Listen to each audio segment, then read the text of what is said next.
just get this part done. Bigfoot, Michigan Rob, thank you for joining us. And Solar Warden, good to see you. And let's see, who else we got here? Meaty Toes is here, so it's a good night every time Meaty Toes is here. And let's see, I think we're caught up.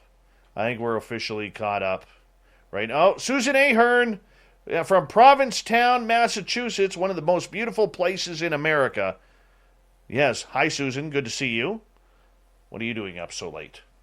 Yes, love her. She's got a gorgeous little psychic shop right in the main drag of Provincetown. And she hangs out with great white sharks. We got 30 seconds away before we are going to launch. Jon Sumple is our guest tonight. There he is, everyone. His hair is looking fantastic for like 5:30 in the morning there, or 6 o'clock in the morning. Alien Critter, good to see you. Great way to support this show is through the Super Chat. And if you're new, hit that subscribe button, ring that bell so you know when we are live 7 days a week, starting at 9 p.m. Pacific, midnight Eastern. And thank you to all the veterans out there who listen to our show. Here we go, everyone.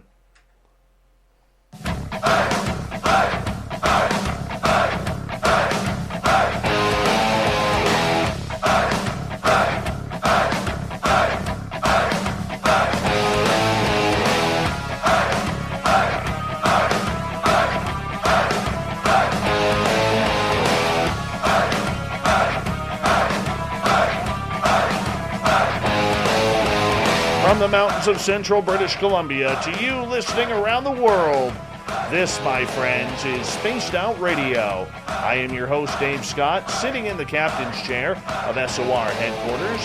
We welcome you to tonight's show on our terrestrial affiliates around North America, digitally on TalkStream Live, Revolution Radio, and KPNL. All of our archives are free by going to youtube.com/Spaced Out Radio. Do old Davey the favor, hit that subscribe button. You can follow us on Twitter at Spaced Out Radio and on Instagram at Spaced Out Radio Show. Our website is spacedoutradio.com, where we have a plethora of features for you, including rocking out to Bumblefoot and reading up on Captain Shirk's SOR Newswire. Tonight's show is brought to you by Chive Charities. Help make the world 10% happier by visiting Chive Charities today. You can find them on our websites. We got a great show for you tonight, as Jon Sumple is one of 3 co-founders of J3 Films, along with partners Jack Roth and Jamie Cernoff. Jon began dabbling in visual storytelling in the late 1980s, submitting videos to the 89 and 90 Fort Lauderdale International Film Festival Off the Wall Amateur Video Contest. Since then, well, he's grown. J3 Films has stepped in to the extraterrestrial realm with their Extraordinary series. Their latest, The Revelations, is about addressing the implications and detailing the origins of ET contact, abductions, and the hybridization program. Every piece of woo that we absolutely love on this show. Jon Sumple, it's been a couple years since we had you on Spaced Out Radio, but you're a good friend of the show, and thank you so much for waking up early in South Africa to do this show with us tonight here in North America. We really do appreciate it, my friend. Well, thanks for having me. It's our every 2 years, I think we do this. It is. It's every 2 years. And yeah. I'm glad that, big shout out to Lori, because Lori Wagner is a good friend of yours, good friend of ours here. And when she told me, she's like, would you be interested in having Jon Sumple back on the show talking about the new Extraordinary film? I'm like, yes. I don't even think I'd let her finish the sentence, to be honest. Jon, I want to... Yeah, go ahead, please. Oh, I was going to say, Lori's a big part of our process, too. She's actually executive producer of this film. So we're thrilled that she was willing to play a bigger role, and she's kind of the fourth J, or the 3 J's and an L. It works. It works. Yeah, it works for us. She's a brilliant person in this field. She really is, and highly respected, highly connected, and we love her around here, too. I want to ask you, when you started getting into films in the late 80s, did you ever think it would take an extraterrestrial turn? Absolutely not. Not remotely close to that. There was this vision in my head at that time that I was going to move my way into short films, and then eventually into potentially more of a long-form scripted format, but I got waylaid by the paranormal. Jack Roth and I started doing some stuff back in the mid-90s. He actually pulled me into it, had an opportunity to work on a show idea that we developed in, it was like 97. It was called The Hauntings, and it was basically what television became several years later, which is being on location with psychics and with paranormal investigators and capturing situations live. So Most Haunted kind of stole our idea and took it big time several years later. But yeah, at the time when we pitched it, nobody was interested in that format. And lo and behold, we were before our time. But it was 10 years later before we had more conversations about doing content again. Jack was going to be doing a roadshow idea throughout the Southwest and wanted to know if I wanted to jump along with a camera and document it for him. And I was more than happy to. And that got waylaid once we had an opportunity to explore the Stan Romanek project. So it just took off from there. And no, I never, ever expected to be doing this. You know what? How much has it changed the way you look at film when you were doing documentaries on extraterrestrials and ET contact? I think the biggest, to put it out there, it was not a subject that I was super interested in diving into. I've always been curious about it. I had sightings when I was younger. I lived in southwestern Connecticut, and there was a lot of sightings in that area when I was younger. So I was fortunate enough to have that. Always had a curiosity about space. My dad was involved with a company that built the landing touchdown button on the first lunar module on the moon. So he was fascinated with space and kind of brought me into that realm. So there was that open-mindedness about the vastness of space, and the whole idea of us being alone seemed preposterous to me even as a young kid. But I've never looked at it as a hook, line, and sinker thing. I've always looked at it as, let me wander around the perimeter and look at the inside, look from the outside in. And I think that provides us particularly with a unique perspective, because I never have completely immersed myself as a dyed-in-the-wool believer with a megaphone type of thing. It's more, I think it's healthier to have someone in our filmmaking process be a little bit of an outsider looking in, not with a skeptic eye, but with a discerning eye, and that's worked so far. Has it been very difficult not to jump down the rabbit hole like so many of us have, considering the stories of the people you have met? When I first got asked to get involved with the Stan Romanek project, I knew nothing about Stan. I knew very little about what would be considered modern day ufology. And I went to Project Camelot and just started watching videos. And I watched, I think, hours of Dan Burrish interviews, and I was gobsmacked. I just was like, I got a lot of catching up to do to find out what's been going on in this realm for all these years. But it helped give me a perspective. I can say the rabbit hole is very deep, and I've only gone down so far to make sure that I know enough about what's going on, but also to keep that curiosity. I think the value that I'm bringing to the table from a storytelling point of view is that, well, what does this all mean? Where is this going? How do you explain that without having all the answers? So we take that approach, is that we don't know the answers, and I don't think anybody definitively does. So it's great to explore them and ask the questions. So for you, have you become a believer then, Jon? Oh, I definitely have. I look at it more from a cosmic perspective, is that the vastness of the universe, it's ludicrous for us to think that we're alone. I believe that we're all part of the same cosmic family. We're all, we all came from space dust. We'll all return to space dust. The energy is collective as opposed to individualized. So I've always felt that way.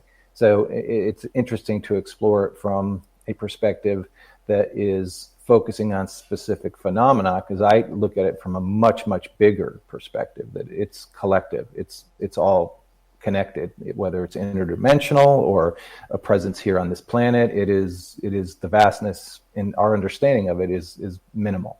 John, So it's worthy of exploration. as an outsider getting into this field, how did you know who to reach out to and to find the right people to get connected with?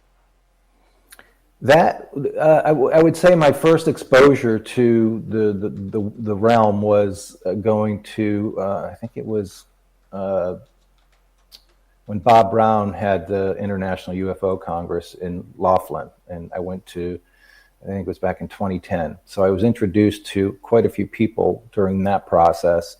So I got to know a little bit more about who was who, and we kind of fumbled our way through it a little bit in the beginning because we didn't know all the right people to speak to. But we learned very quickly, and when we met Lori Wagner in 2011, she had tons of connections, and that kind of just opened the floodgates. And now I feel pretty confident in saying that we have connections to a lot of the biggest influencers within the industry, and that's been extremely valuable from an education and connection and contacts and conversation and education for me too. So basically, you lucked out. I got very lucky. I feel very fortunate. I don't mean that as an insult. Please don't. No. It's one of those things where it's like you start rolling the ball and it picks up its own momentum and it's on its way. There's no stopping it. So it has been a fantastic journey of awareness, education, and flipping over those rocks to see what's under them. When you get involved in this field and you kind of have 1 foot in and 1 foot out at all times, you're one of the lucky ones, unlike me, who's dived right into the deep end with no remorse. Do you look at yourself as a skeptic still regarding these subjects, or has your mind opened up? Yeah, I don't think I would ever have called myself a skeptic. I think I would have looked at it as I need something to help me better understand the possibility.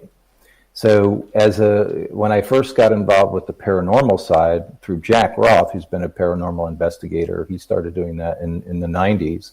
So I learned a lot through him, and discernment was very, very important. The whole idea there was that the very first thing you should do is to prove that something is wrong. Prove where that was coming from. Where is that cold draft coming from?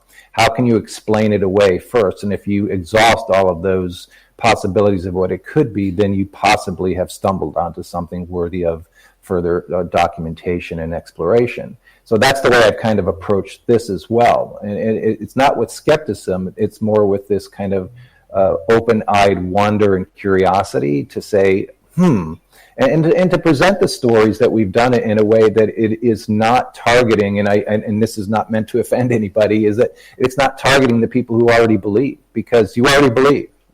We don't need to convince anybody who's already there and mentally in that mindset. Our objective has always been to reach the widest audience possible, which means storytelling to people who might not know all the details or have done the heavy lifting that so many have. So our objective really from the very beginning was to bring the conversation from out of the shadows and into the light, and not pander to the fringes who are already firmly entrenched. Right. Jon Sumple is our guest tonight from J3 Films.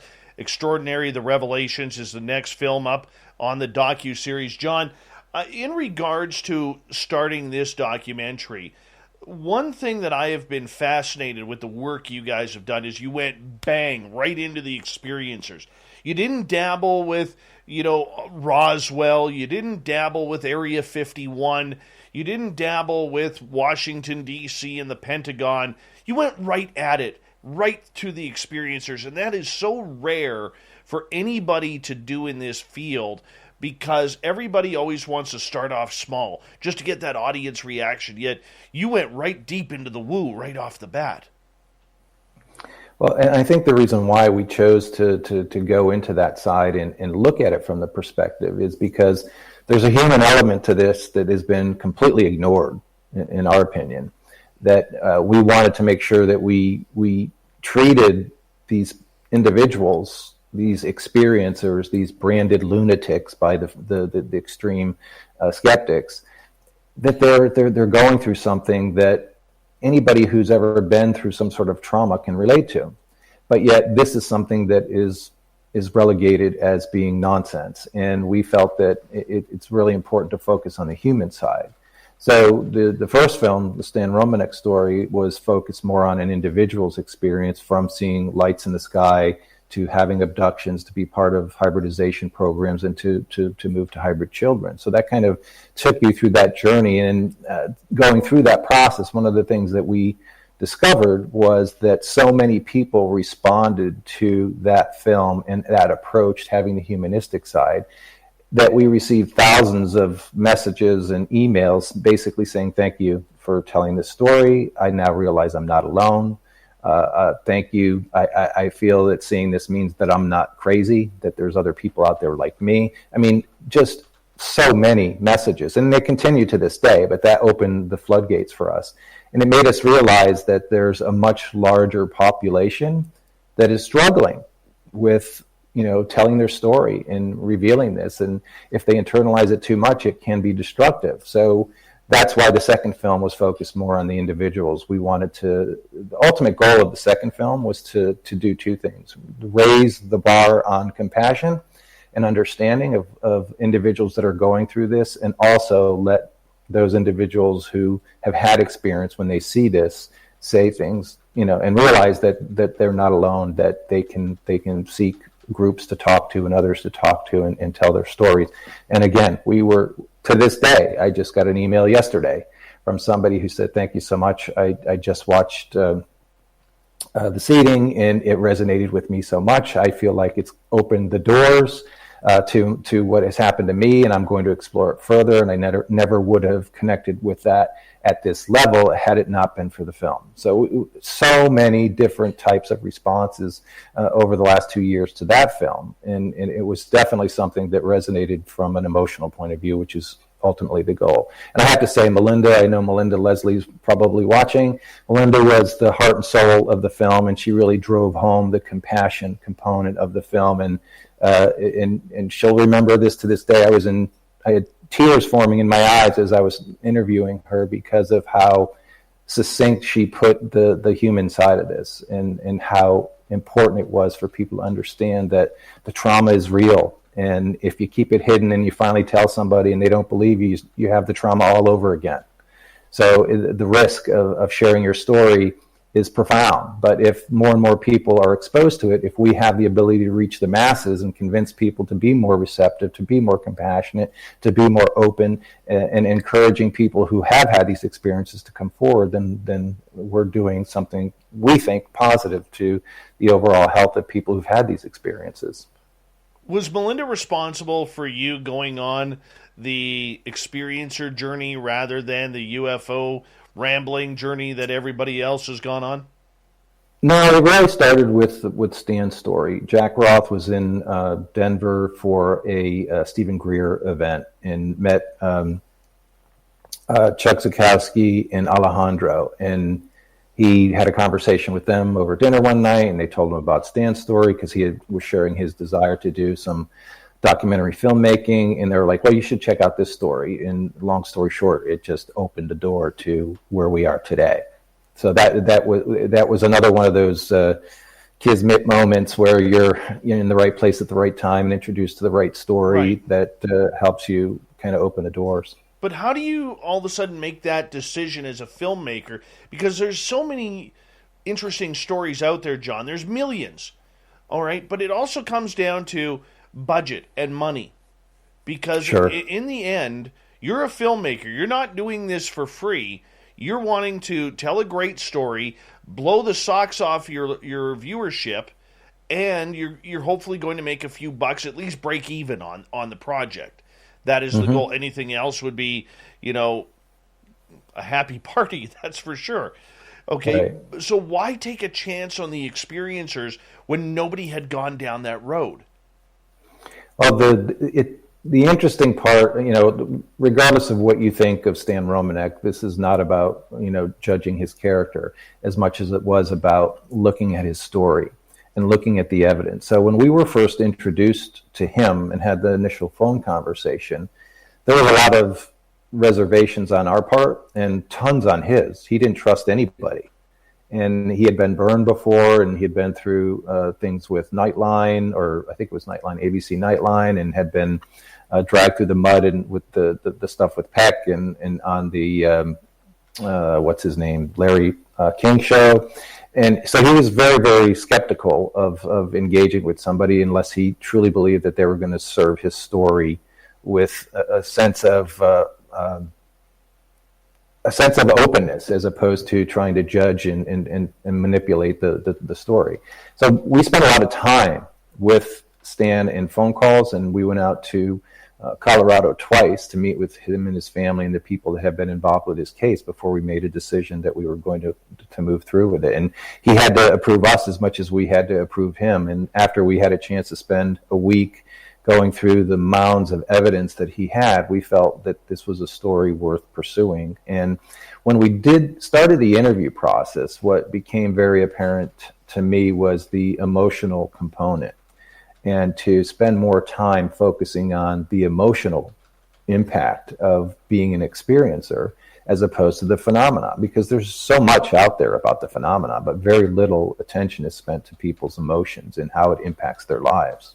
And Lisa Romanek was incredible during the interview. Another moment where there wasn't a dry eye in the room that day that we interviewed her, because she told me before the interview, I'm going to be honest and I'm going to share things that I've never told anybody before, because it's time for me to open up about this. And we were, again, fortunate, right place, right time.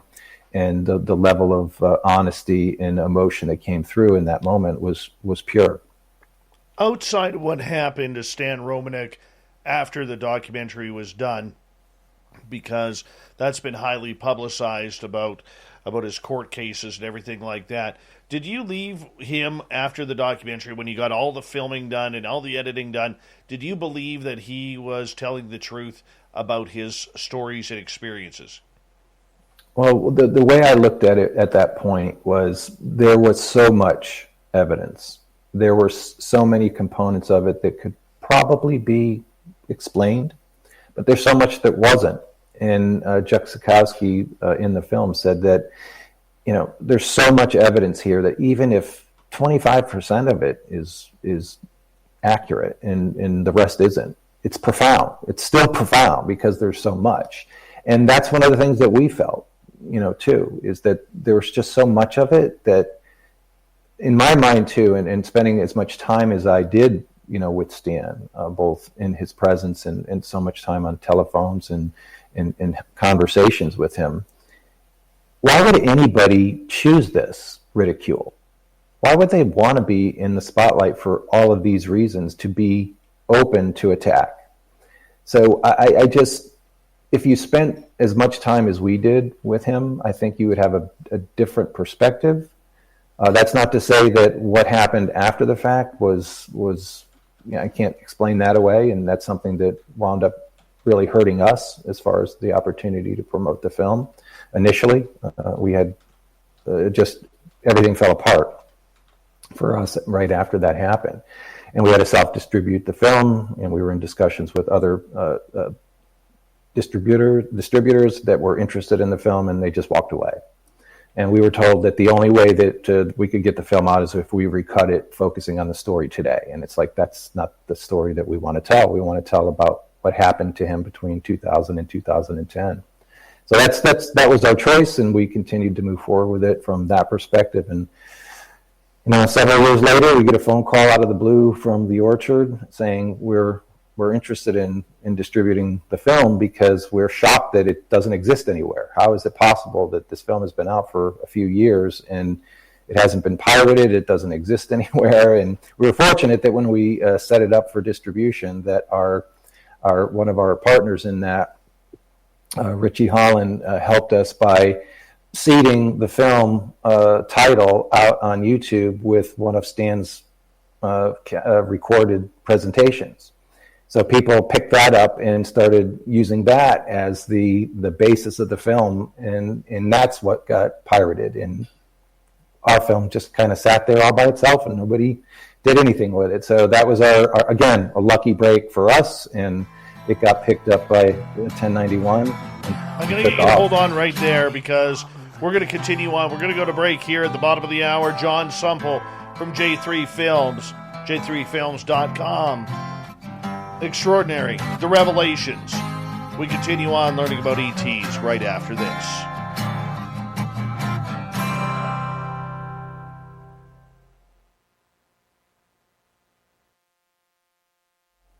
All right, we're clear. We got about 5 minutes here, okay? Okay. Yes. So far, so good? Oh, yeah. Yeah, you've almost cracked a smile twice. It's early. I know. I got woken up this morning. I know exactly how you feel because I got woken up this morning, and I have my alarm usually set for 7:45 to get ready for my daytime job. And I got a call at 6:45 asking if I would go on the radio in Vancouver to talk about space and UFOs and stuff. And I'm like, yeah, like this was out of the blue. I'd never done this radio show before. But, I mean, a person in my position, you can't say no to that, you know? Right. You know, and so apparently because I've talked UFOs on their radio station a couple times now, I know all about Jeff Bezos and everything that he's doing. I didn't even realize he was launching today. And I'm like, you know, so I had to quickly come up with something for that. But yeah, that was an early wake-up call. So I know what you're going through. And well, my phone rang at 2 o'clock. I believe it was that was you. me. 2 a.m. I didn't know my you wife.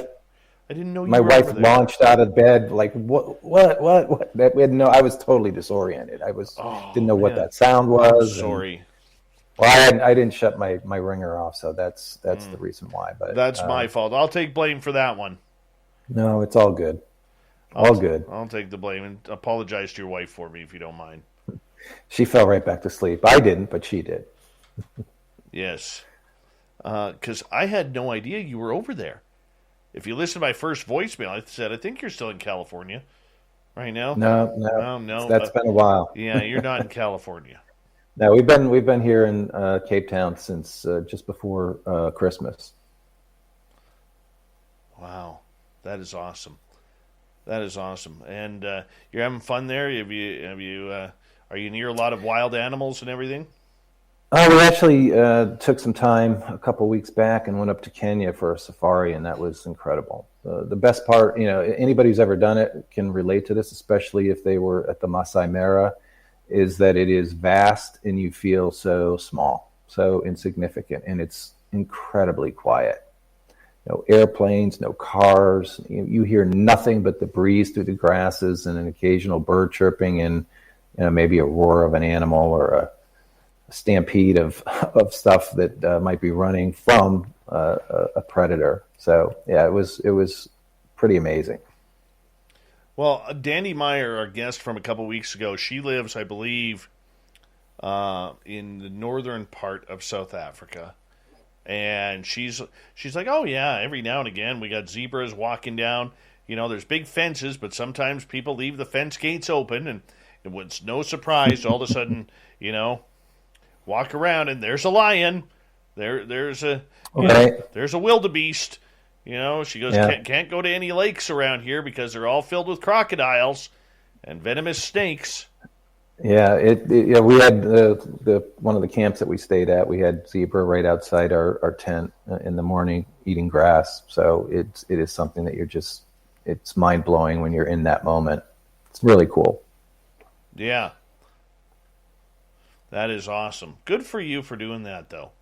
That's awesome. Just stay. We're enjoying our time. Stay out of the ocean. There's a lot of great whites around there. Yeah, there is. Well, they have the expeditions where you can go down in a shark cage and meet the great whites. I'm good. I'll be like, no, I'm good. I'm up here. The little short story, when I was a kid, I wanted to be Jacques Cousteau. I love Jacques Cousteau. I watched every Nova program that he was on. And I was at 11 years old, I was already looking into universities for oceanography. I was doing my research as an 11-year-old then. And then I went and saw Jaws when I was 12, and that changed everything. Yeah. I was like, I ain't doing that. No, there's no need. Can't even go in a river because the hippos, the crocs, or the damn bull sharks coming up will get you. I took wide circles around puddles after seeing that movie. Yeah. When I was 12. Yeah. I was 7. My sisters forced me to watch it at 7. Horrible sisters.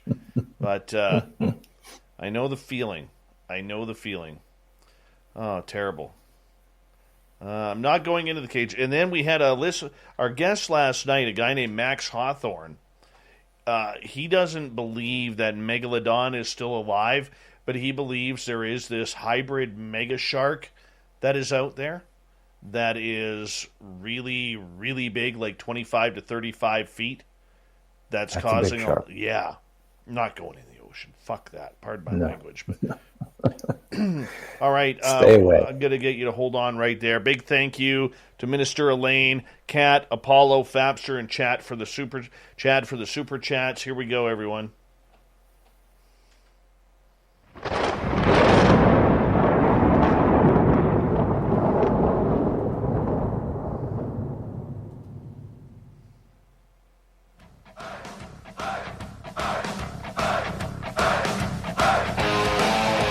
Here we go with the second half hour of Spaced Out Radio tonight.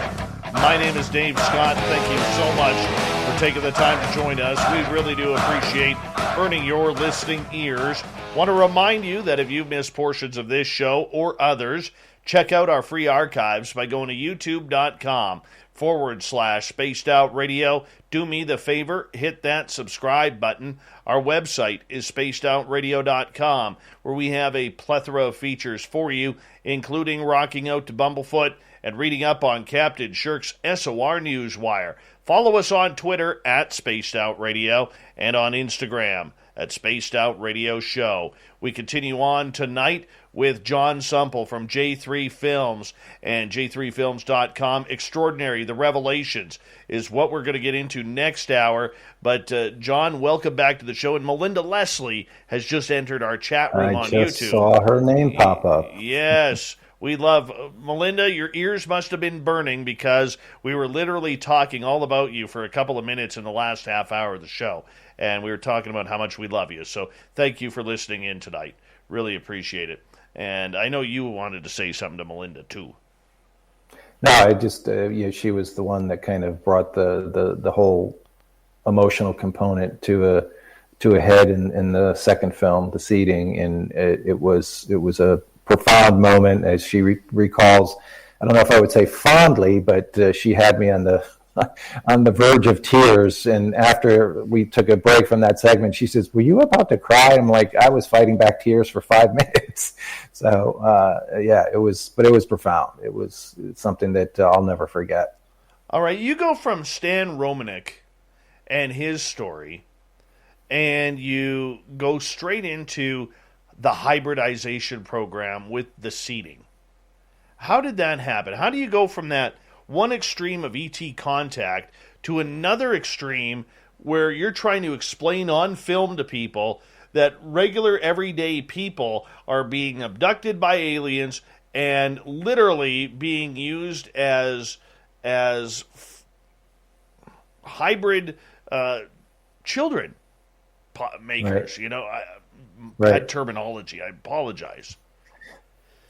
No, that was interesting too, because when we were working on the first film, we were introduced to Sierra Neblina, and Jack and I spent a couple of hours with her one night, and that was the first time I had ever heard of this phenomena of these unexplained pregnancies, and it blew me away. And at that moment, we were still in production on the first film, and I said to Jack, "This has got to be our next film, that we focus on this component." And the big question was, how many people out there have had this happen? And once we started doing research, it was so many people that had very few that wanted to go on the record. That was the biggest challenge. We screened, I think, about 45 different people that we learned a lot about their personal stories and what they had been through. And several of them opted out. It was too emotional, too raw for them. A few that we decided against using as well, and primarily not because their stories were not fantastic. It's just that part of storytelling is making sure that you have a good story and someone who could tell their story well. So we settled on the people that we had in the film because we felt that they were strong storytellers of their personal story. So that kind of led us to the cast that we had. And it was, again, a fascinating journey in spending the time with the individuals that we spent for that film. Did you believe this was actually something that was going on after you heard from Sierra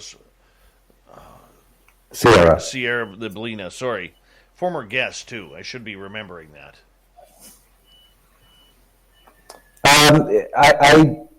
I had no space in my head for that concept until she talked about it that night.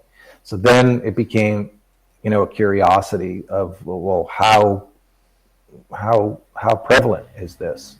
And then again, starting to meet people again. Big thanks to Lori and working with Yvonne Smith and Barbara Lamb and identifying people that would be interested in being in the film led us to all these incredible stories. And it was one of those things that it's, I think every single person that we screened, we talked to for at least an hour, maybe up to 2 hours. And each one of them was an emotional roller coaster to have these conversations. And almost every single person that we spoke with was emotional.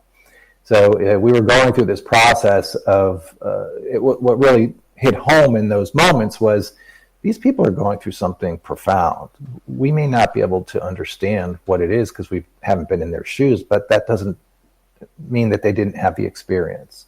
And that became kind of a big part of that film was just because we can't explain it, we don't feel it, doesn't mean it didn't happen to us. I said this during the promotions that we did for the film then, was we know people who go through profound experiences. Melinda talked about it in the film. They go through cancer. They have deaths in the family. They have brutal breakups with relationships, and we'll be there for them.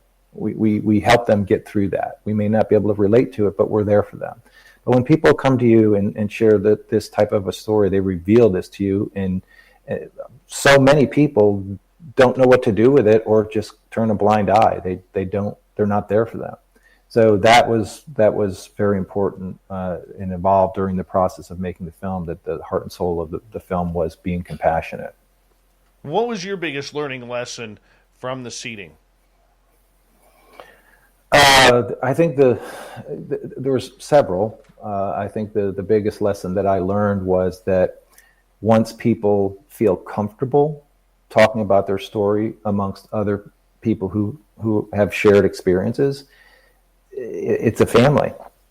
They might not even know each other until the moment they're put in the same room or on the same phone call. But then when all of these commonalities are present, they connect very, very quickly.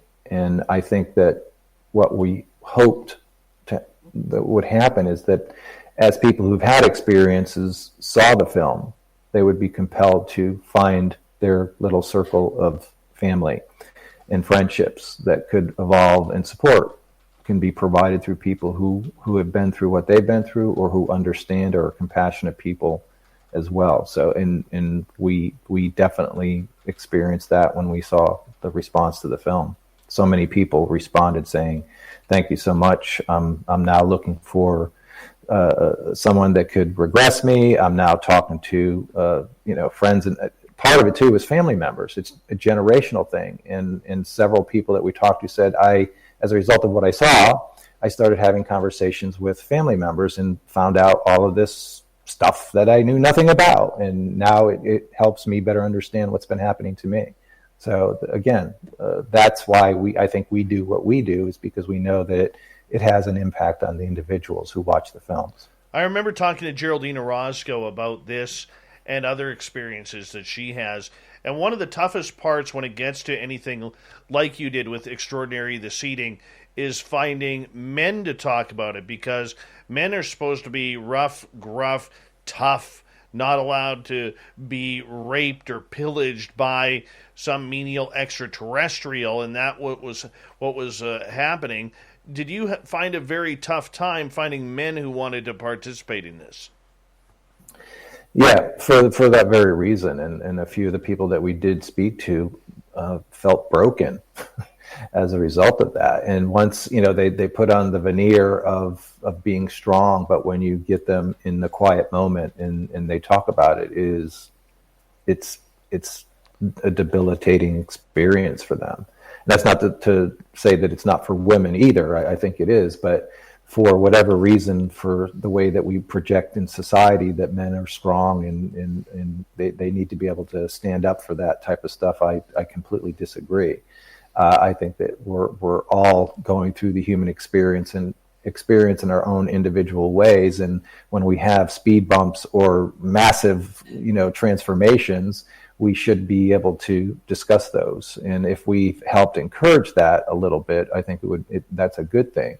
But finding the male counterparts was indeed a challenge. And Rob Fullington wound up being a good fit because his was more about consciousness, and that could have been a whole nother film in and of itself. But I think the message with that was that the hybridization programs aren't just traditional egg and seed type of things. There's other ways that there's DNA capture, there's consciousness transformation and sharing, so many more different channels that we didn't explore in the film or give as much bandwidth to, because you only have a limited amount of time. But I think we scratched the surface a little bit with Rob's story.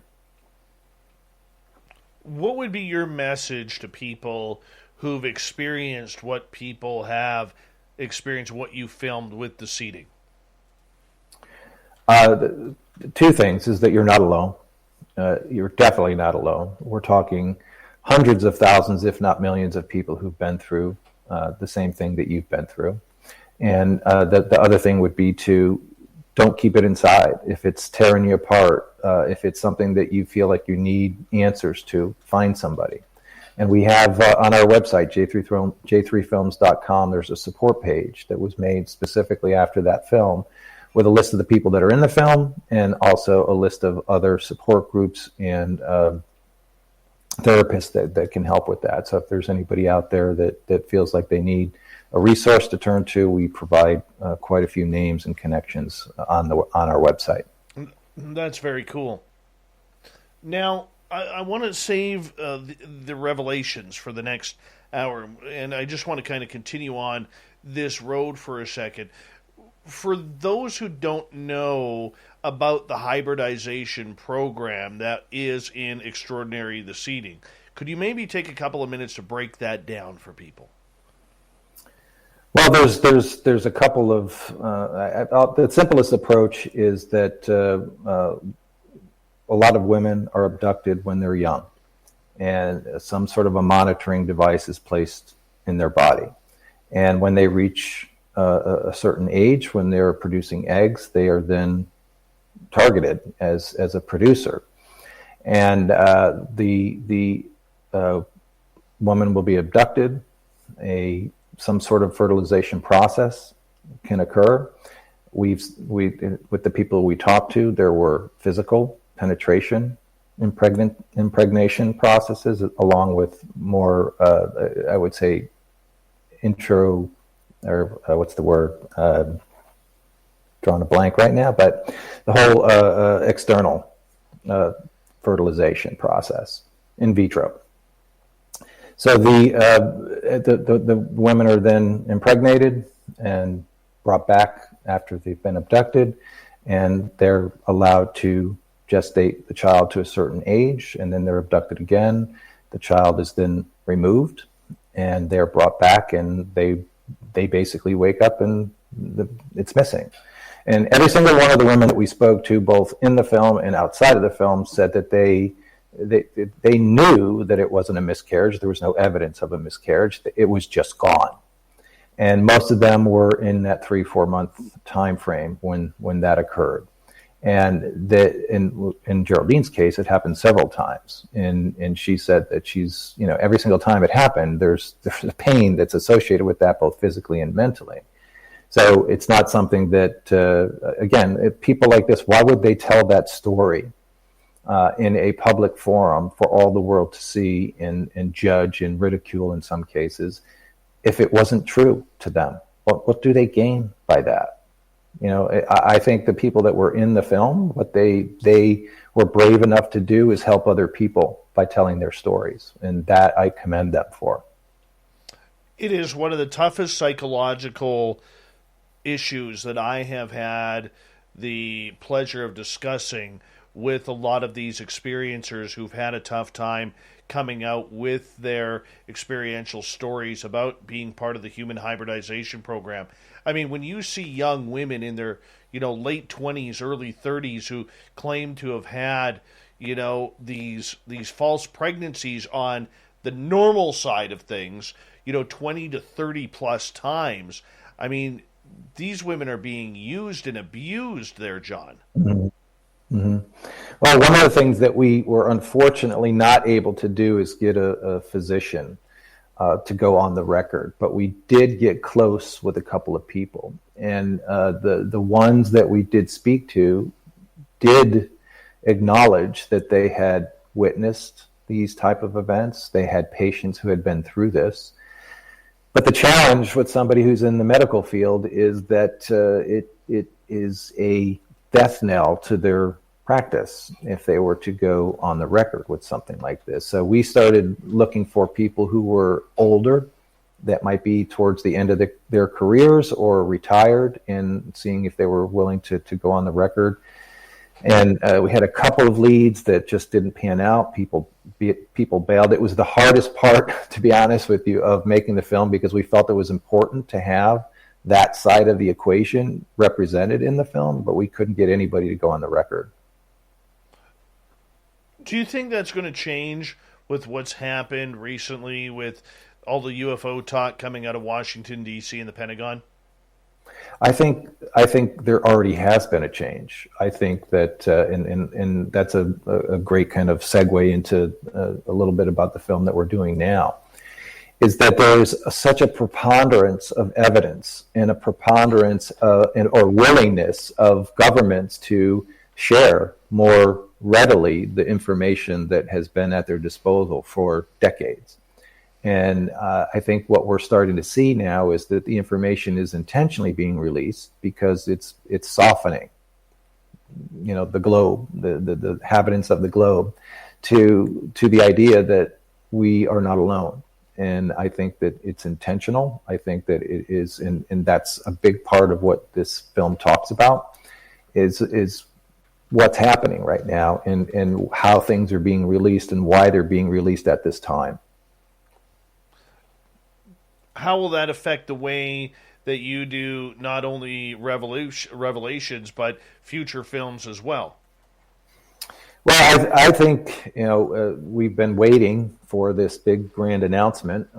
Now, I think it was supposed to come out last month, and now we're hearing things about this month, and it hasn't happened yet. So the timing of our film, the third film, works out perfectly with everything that's going on right now, because even though we did the interviews for this film a year and a half ago, 2 years ago, and pandemic-related delays, we were hoping to have the film out last fall, but we had a lot of challenges with that.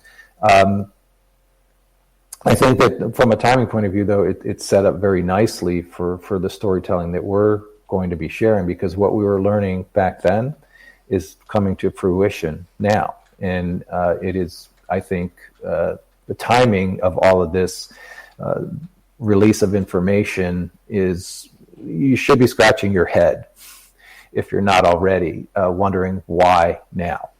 And based on what we learned through the course of making the third film, is that the hands are being pushed. They're being forced to kind of do something, because the access to information and the hunger for the information and the need for private industry that is leveraging some of the information.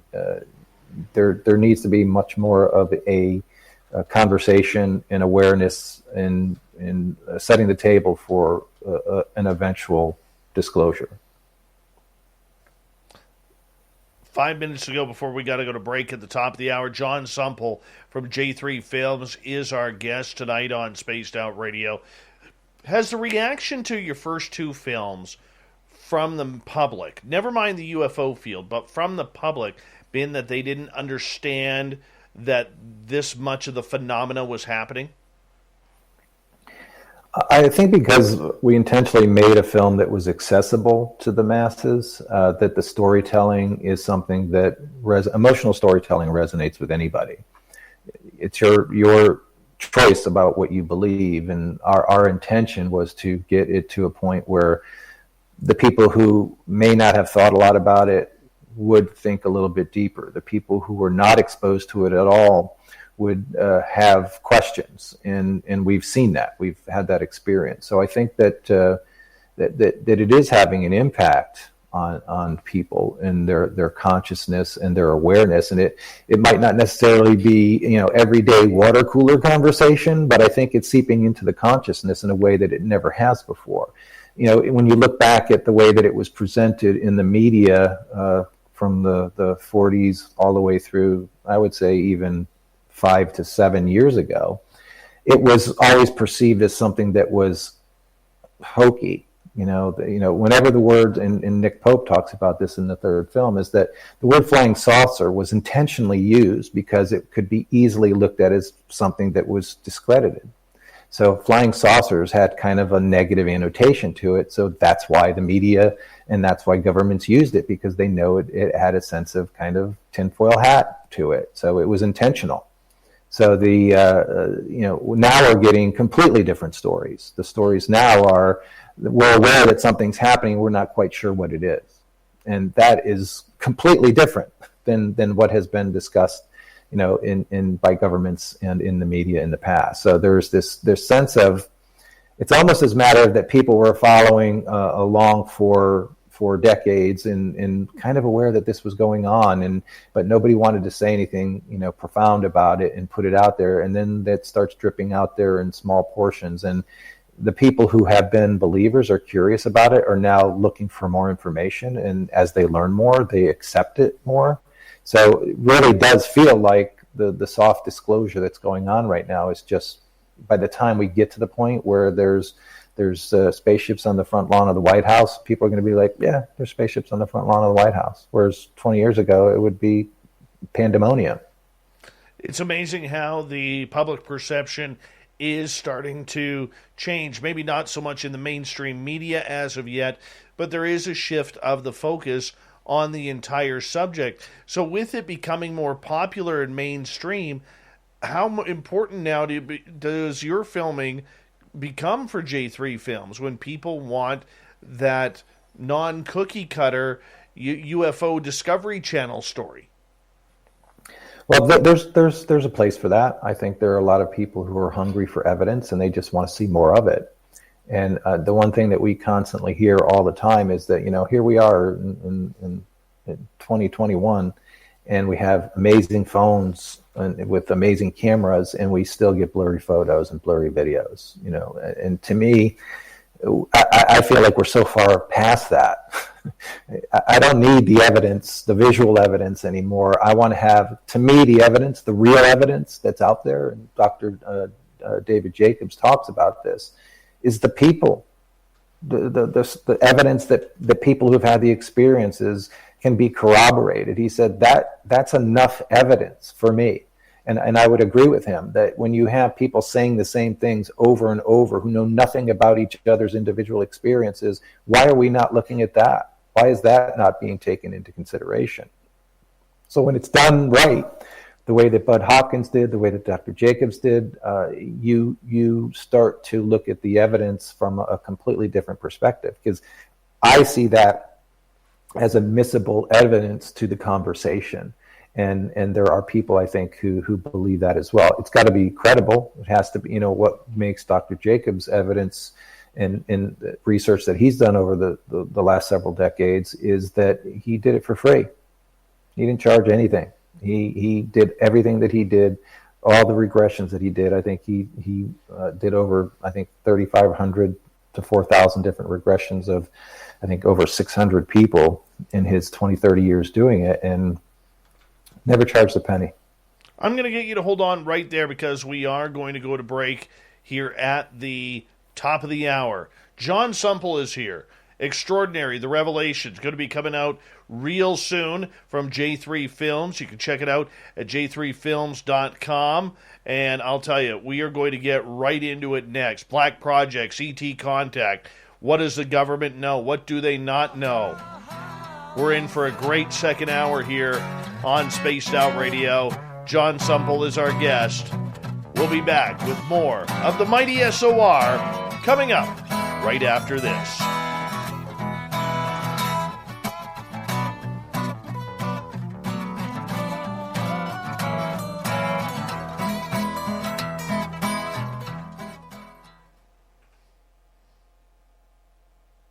All right, I'm going to put you on mute. We got about 6 minutes, and I'm just going to run my dogs out, okay?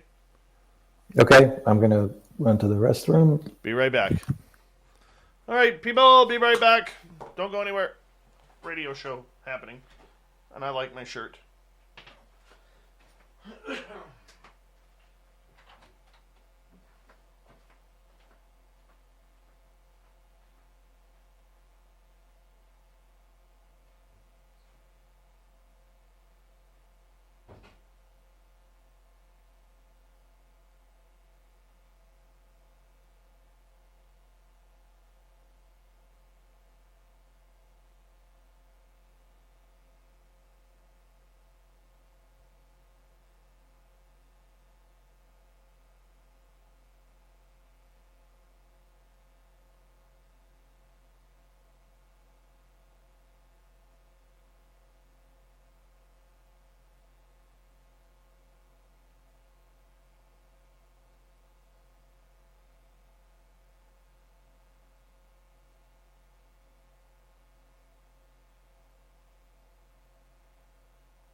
All right, give me 2 seconds here. Get you back here. Couldn't have timed that more perfectly. We both Yeah. sat down at the exact same time. No kidding. No kidding. Oh, hey, Clam. How are you? Great engagement with your audience, too. It's great. Thank you. Thank you. Right now there's 157 people watching live, 155 on YouTube. That's great. Yeah. Thank you. Well, let's do a little while we're waiting here. How many people out there have had experiences? Just kind of The majority. give a thumbs up. Yeah. Thumbs up. If you've had any type of weird alien experience or UFO experience, give a thumbs up in the chat room, if you don't mind. Broski, how you doing on Twitter, man?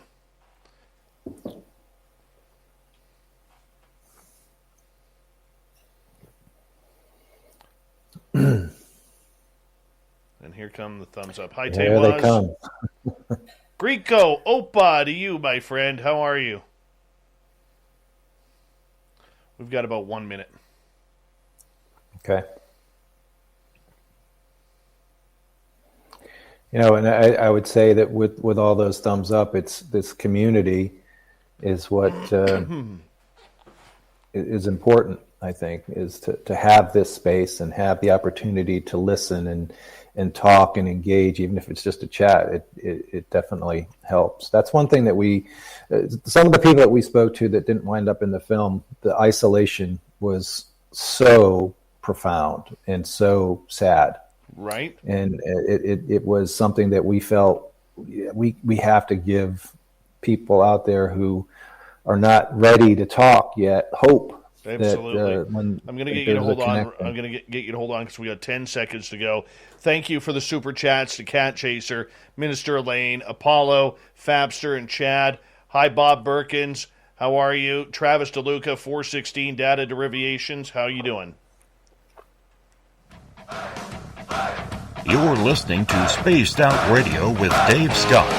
Follow Dave on Twitter at Spaced Out Radio and on Facebook, Spaced Out Radio Show. Hour number 2 of Spaced Out Radio is now underway. My name is Dave Scott. Thank you so much for taking the time to join us. Really do appreciate earning your listening ears wherever you are on this beautiful planet we call Earth. Thank you to everyone tuning us in on our terrestrial affiliates around North America and digitally on TalkStream Live, Revolution Radio, and KPNL. All of our archives are free by going to youtube.com/Spaced Out Radio. Just do me the favor, hit that subscribe button. The Desert Clam has set the password for tonight in the SOR Space Travelers Club. Gomphiasis. Gomphiasis is your password. Use it wisely, space travelers, as the Clam sets the password each and every night right here on Spaced Out Radio. Our website is spacedoutradio.com, where we have a plethora of features for you, including rocking out to Bumblefoot and reading up on Captain Shirk's SOR Newswire. Follow us on Twitter at Spaced Out Radio and on Instagram at Spaced Out Radio Show. We continue on tonight from J3 Films and j3films.com and the extraordinary series. Jon Sumple is with us, and we are going to get into his brand new documentary that's about to be released very, very soon called The Revelation. Jon, welcome back. Thank you for having me. It's been fun so far. Look forward to continuing the conversation. When is The Revelation going to be released? Well, we're in final stages of post-production right now. We have some target timeframes to hit in order to release this year. So we're not quite at a point where we can say here's the date. It's either going to be sometime in late October, or if it's not late October, it's going to be January, because it doesn't make sense to release during November, December timeframe. So we're pushing really hard for the October window, but we'll all you need to do is follow us on our Facebook page and or go to the website. All of the updates will be available there based on when it will be coming out. We will have a trailer soon to release for the film, and I think that will help kind of stoke the fires a little bit and give a little sneak peek as to who we have in the film and what they'll be talking about. So what are we getting into with The Revelation? Well, we decided to kind of take the story to another level. So we've talked about the personal experiences. So in the first film, it's from lights in the sky to abduction to hybridization programs to hybrid children. Then the second film focuses more on the hybridization programs and hybrids among us, and the personal and emotional connection to that. This film, we felt that it was important to kind of, even though they're standalone films, there is kind of like a trilogy component, because they do work well together, as from the lights in the sky to, is this real? Is this exist? Does the government know about it? And how close are we to disclosure? So the film is broken up into three primary parts. The first part is a historical perspective, a brief introduction into the history of the phenomena. There's plenty of shows out there that dive into it much, much deeper than we ever will, but we wanted to set the table with the fact that this has been happening, and it's been happening for a long time. There's documented evidence. People saw things in the sky. They recorded what they saw. They had no context of the space realm in the time that they were documenting those things. They just documented what they saw. Then we move into the second act of the film, focuses on the belief paradigms and the different structures. And the point of this section is to say that even though you might not believe in the same construct, you do believe in the foundational elements, which is abductions and hybridization programs and propagation of the species, or an evolution of the species, so to speak. But the three paradigms that we focus on in that part is colonization, and Dr. Jacobs leads that conversation. Mary Rodwell leads the conversation into more of the ascension paradigm. And then we end with the biblical narrative with L.A. Marzulli and Timothy Alberino. So that's the middle act of the film. And again, three very, very different belief structures, but all believe in the same premises, underlying premises. So the message there is that, even though you may believe in something that is a little bit different, sounds very much like religion or politics, but you still believe in some central themes and some central underlying beliefs. You can be a patriot for your country and a strong supporter of nationalism within your country, but you may have a different take on it and a belief system surrounding that. And that's really the point we're trying to make there, is that we're all rowing in the same direction. We just might believe that and understand it a little bit differently. That doesn't discredit the fact that the underlying message is the same. So let's not lose sight of the fact that underlying message is the same. And then the final act focuses on government awareness, whistleblowers. We have Clifford Stone, Dan Sherman, and Lynn Buchanan that talk specifically about their experiences in the military and what roles that they played and the things that they were asked to do on behalf of our government as it pertains to UFOs and alien encounters, extraterrestrial contact. So kind of the arc of the film is it's been happening for a long, long time. There's a lot of belief around it, some varieties of beliefs. The government is well aware of it. And where are we right now? How close are we to this being revealed? And the film kind of comes to the conclusion that, we're not alone, and that we are as close to disclosure as we've ever been before. And there's even a comment made that if what's happening right now is the admission of UAPs as being an acknowledgement, then we're already there. It's already happened. But it's been done in such a way that it's not some grand announcement. We're just being led into the belief paradigm by design. Why do you think that is, that there is some narrative that is going on regarding this? I think there, a lot of the research that we did and looking back at some of the things and how they've been presented is that there was always this fear that the public was not ready to learn the truth. And I guess the message there is, well, who gets to decide that? Who's the keeper of our awareness and our ability to deal with the realities? I would say that everybody who's watching and listening to this show right now has a mindset that we're like, bring it on. We're ready. We've been ready. We know it's happening. So who are you protecting? If 50% of the population believes in this, global population, it's probably even higher than that. What are we afraid of? That we're not in control? And that's probably the biggest issue, is who winds up being in control when we're part of a galactic community. You know, the powers of this planet lose control when there's an acknowledgement that there's something else out there that might be bigger and more powerful and more controlling than we are. See, I am in the belief that the public is not ready. And a few reasons why. I think COVID-19 has been an incredible test on people's strengths, their weaknesses, and what they will put up with and what they won't. The way that people were acting towards each other.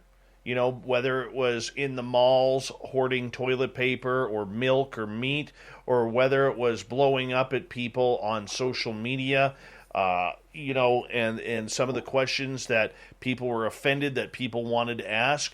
And I think COVID-19 was an absolute, and has been an absolute eye-opener for how the majority of the public on this planet, never mind Canada or the U.S. or South Africa where you are, where they are going to, how people are going to react. And I don't think it's been favorable. Now, if you all of a sudden throw in the fact that there are extraterrestrials here already at clear present times, and they are now going to show themselves, I can just imagine what the public is going to do. Because we also have to remember that the majority of the population on this planet still prays to a religious deity, no matter what that deity is.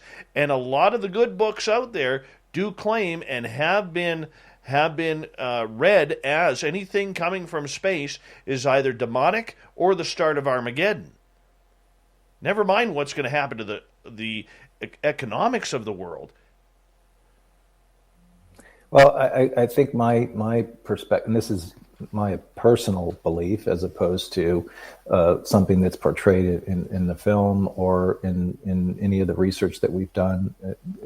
It's my personal belief is that we're all from the same source. We're all one anyway, and we're just going to be led to an awareness that is more unifying as a result of this, that gets us to a belief system that is outside of the bubble that we've been led to believe. There's a big control mechanism with this that is, it's much easier for the masses to be led down a desired path when they're controlled. Religion does this.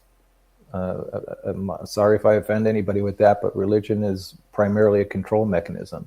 Governments, control mechanisms, propaganda, news media, control mechanisms. They're whether they're led by a government or by the owners of the institutions. So I have a perspective as well that we have a tendency to be focused on our present moment and how we deal with that present moment. But I would just say, if we look over the history of this planet, there have been disasters far worse than this pandemic, and we have survived. We have come to believe in different awarenesses as a result of the evolution of knowledge. One story that really kind of gave this put this in perspective for me is my wife and I were traveling in Peru. We were in Peru for about 5.5 months, and we spent a lot of time learning about the Incan culture, and did a lot of exploration and travel with people who were very knowledgeable. And one of the things that we learned was that when the conquistadors arrived in the Americas, in Central and South America, and they encountered what they encountered, and they reported it back to the motherland in Europe, it was perceived at that time as if aliens existed. That this is impossible, that these cultures exist. how could these cultures exist doing what they're doing? It was looked at in the old world in a way that we would look at aliens landing and showing up on the planet. Where did they come from? How is this? How could we not know about this? How do these people exist?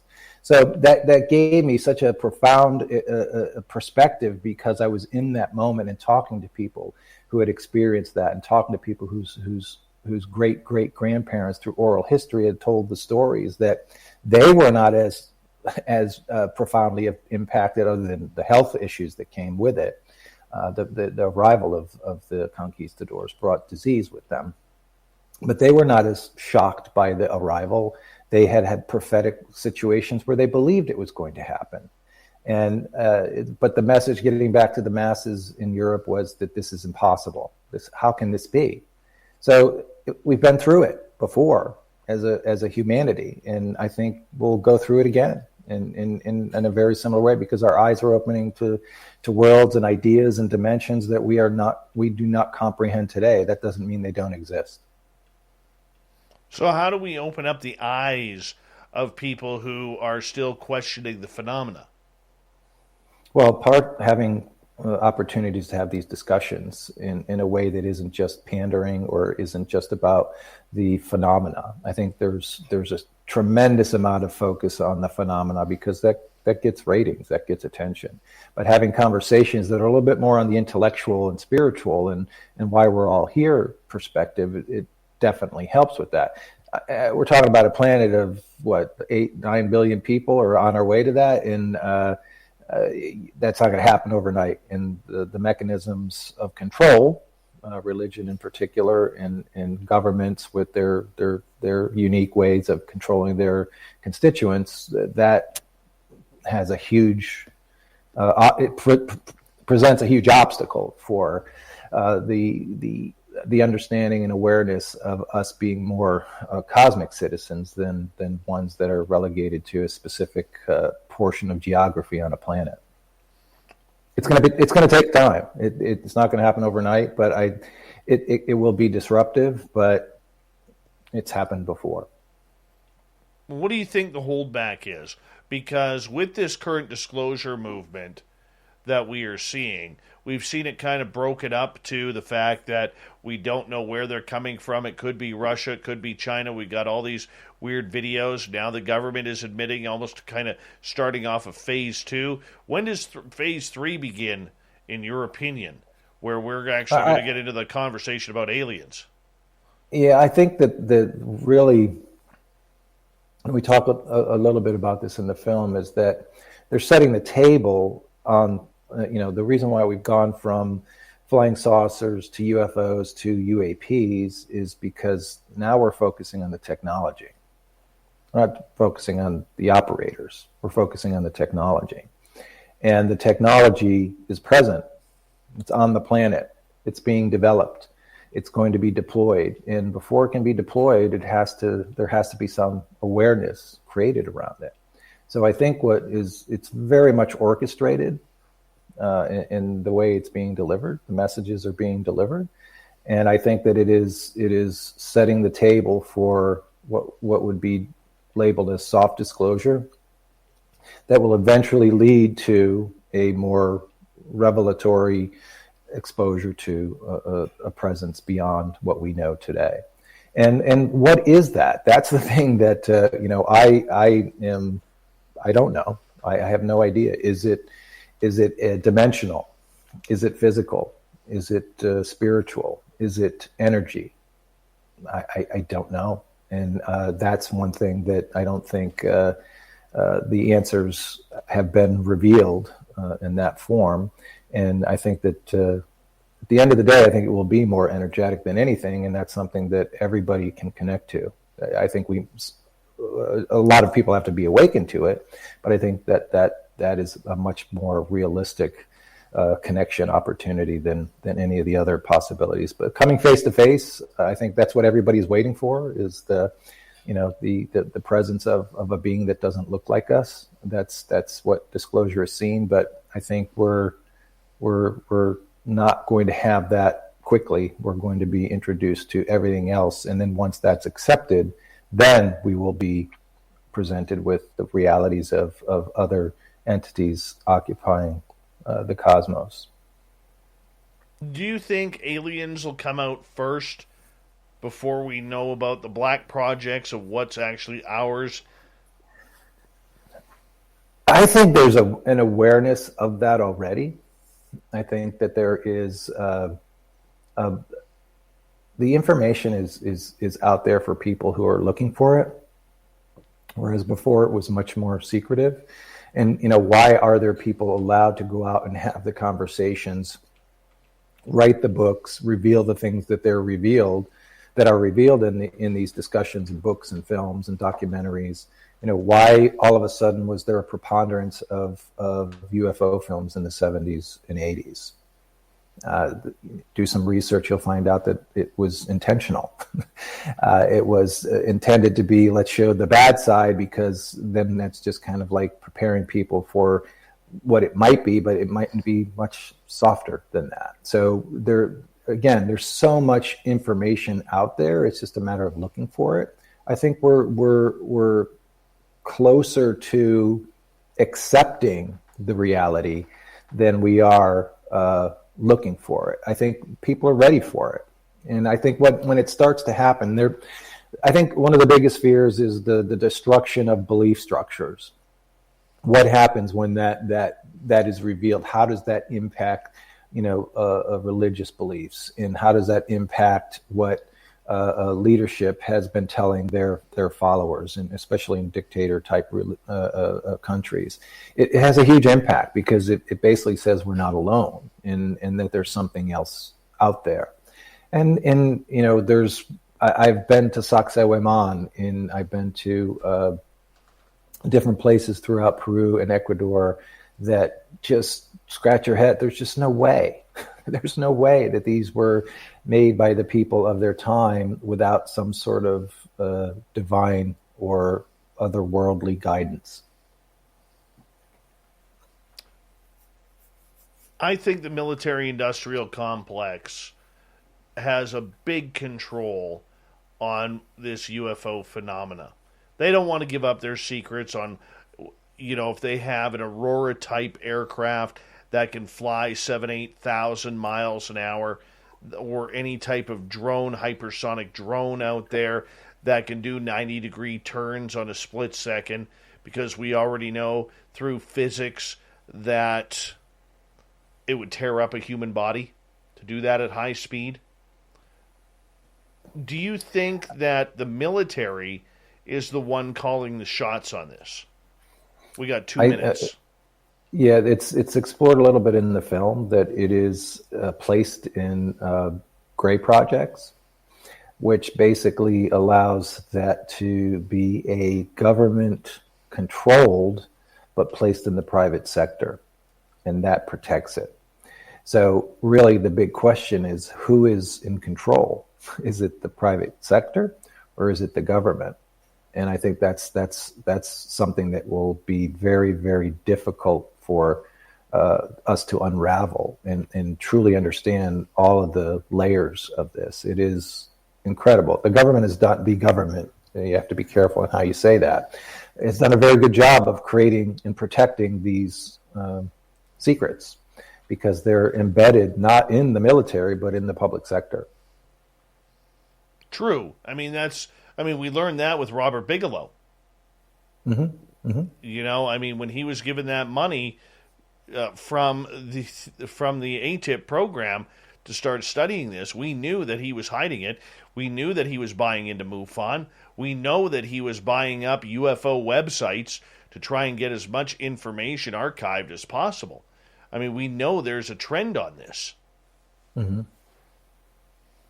No, and I think that there's the component of this that is, there's going to be that there's a line in the film that the skeptics have to be right all the time. The believers have to be right just once. And that one time is going to be a catalyst for significant change. And that moment hasn't happened yet. And I think that some of the things that are discussed in this film will get people to realize that the government is moving in a direction. The government, again, I use that term, I think, loosely, because it's not necessarily a government. It may be the for lack of a better word, the cabals that control the movement of information and awareness and the distribution of wealth and all of that. I'm not a conspiracy theorist when it comes to stuff like that, but something's going on. I'll get you to hold on right there. Jon Sumple is our guest tonight on Spaced Out Radio. We continue on with Extraordinary, The Revelation, coming up next on Spaced Out Radio.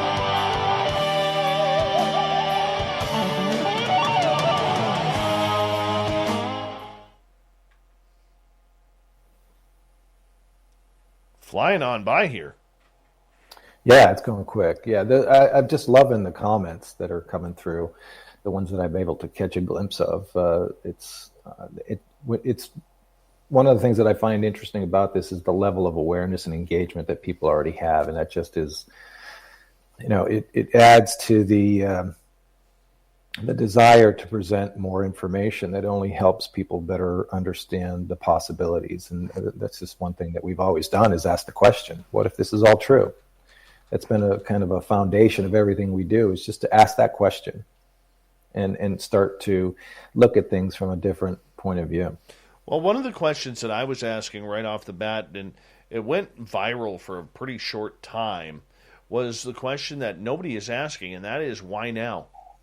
What is the significance of the U.S. government bringing all of this information out now? And if you narrow it down, to me, and it's my opinion only, there's two reasons. Number one, Dr. Stephen Greer is right that there is an alien false flag coming for some unknown reason. Or number two, a date had been given and they had to start the process. Mm-hmm. That's the only two things, to me, that make sense. Well, one of the things that we discuss in this film is, the why now topic, and why all of a sudden this shift in how things are being addressed, from basically discrediting stories in the past to adding to the credence of the existence of something unexplained. And it dates back to some of the things that were happening in 2014. And Nick Pope talks about this, saying in 2014, something happened, something changed. The narrative has changed significantly as a result of some event that has happened. Why? Why is it happening now? And he said, all evidence points to a soft disclosure that we're leading,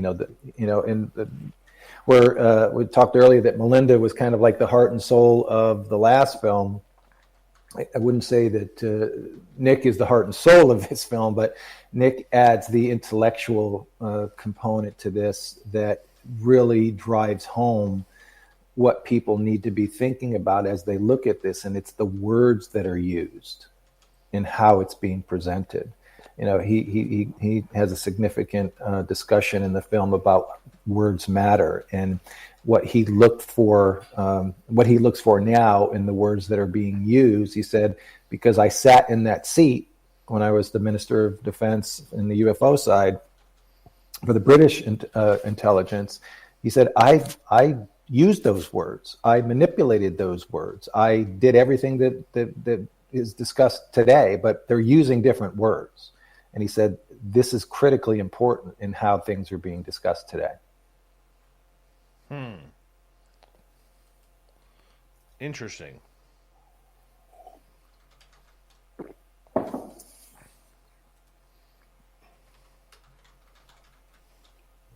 Give me 2 seconds here.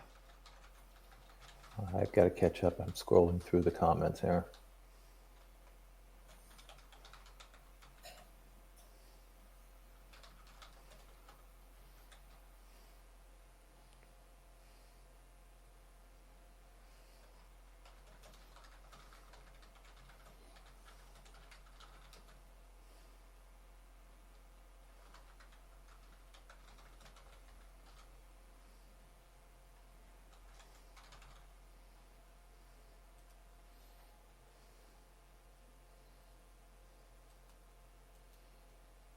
by the way, casual conversation with the lovely and talented Gloria and whoever the A is.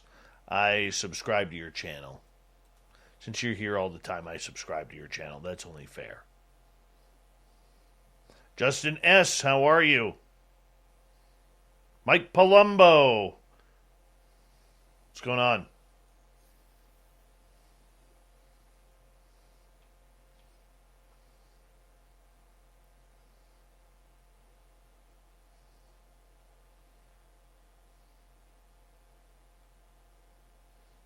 You caught up yet there, John?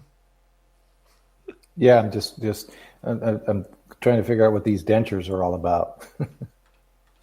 I missed the initial one, so it's always. Well, I always find it interesting in these some of the chat rooms in the different shows that I've been at. It's a social event for a lot of people, and there's a couple of shows that I've been on in the past where I'm like, are they even paying attention to the show? I don't think they're so. Fully engaged in separate conversations. Hold on, my friend. It's good though. Get you to hold on right there because we're going to get going here.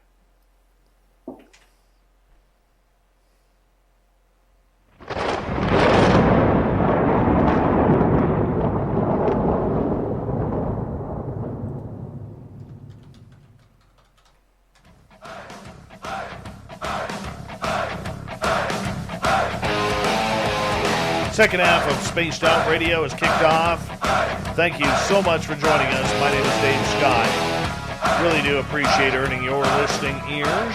Want to remind you that if you've missed portions of this show or others, check out our free archives by going to youtube.com/Spaced Out Radio. Do me the favor, hit that subscribe button. Our website is spacedoutradio.com, where we have a plethora of features for you, including rocking out to Bumblefoot and reading up on Captain Shirk's SOR Newswire. Follow us on Twitter at Spaced Out Radio and on Instagram, Spaced Up Radio Show. Spaced Up, Spaced Out. Can't even remember my own show's name. Jon Sumple's name I remember. He's our guest. He's from J3 Films at j3films.com if you want to check it out. A new documentary hopefully coming out this fall to extend the Extraordinary series. Extraordinary, the Revelation. That's what we're talking about tonight. Everything UFO. John, welcome back. Thank you for having me. It's been awesome. It's been a really good time. And you mind if I kind of kick this one off? Because I saw one of the comments in here. It's from Julie. She mentioned, isn't there something in the scriptures about end times occurring during one human lifetime, during our human lifetime?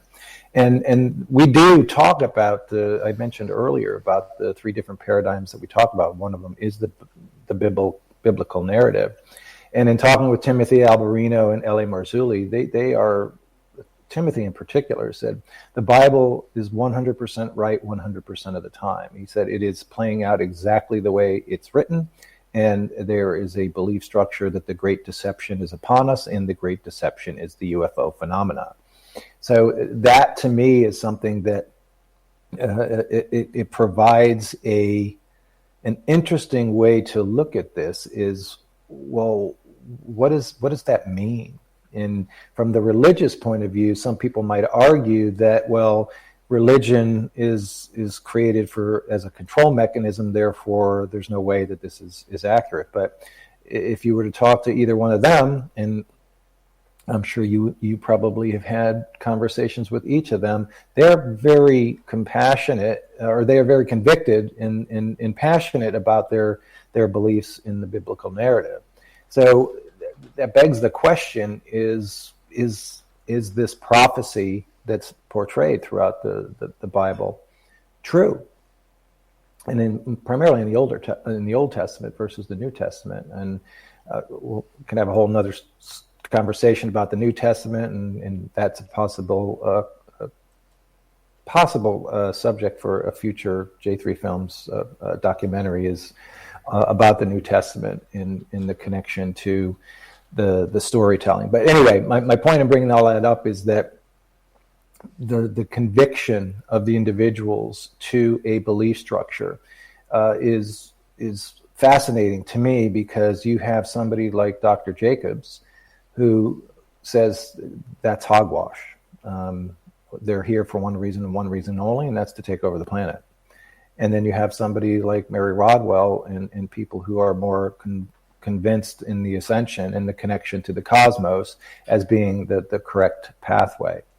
I find it very, very interesting that we could have people who are so diametrically opposed in their foundational belief structures, but yet they all believe in the same phenomena. So that begs the question, which one is right? And that to me is one of the things that will likely play out as this unfolds, and we'll have a much better understanding. My personal belief is that we are dimensional beings. We are of the same cosmic dust. We come from the same energetic source, and we're just playing through the cycle of returning to it. So that's not something that we explore in the films. That's just more my personal belief based on my kind of my DNA for starters, and in adding to it the things that I've learned along the journey of making these films. How do you think the mainstream media has covered this topic? Very carefully. I think they have been.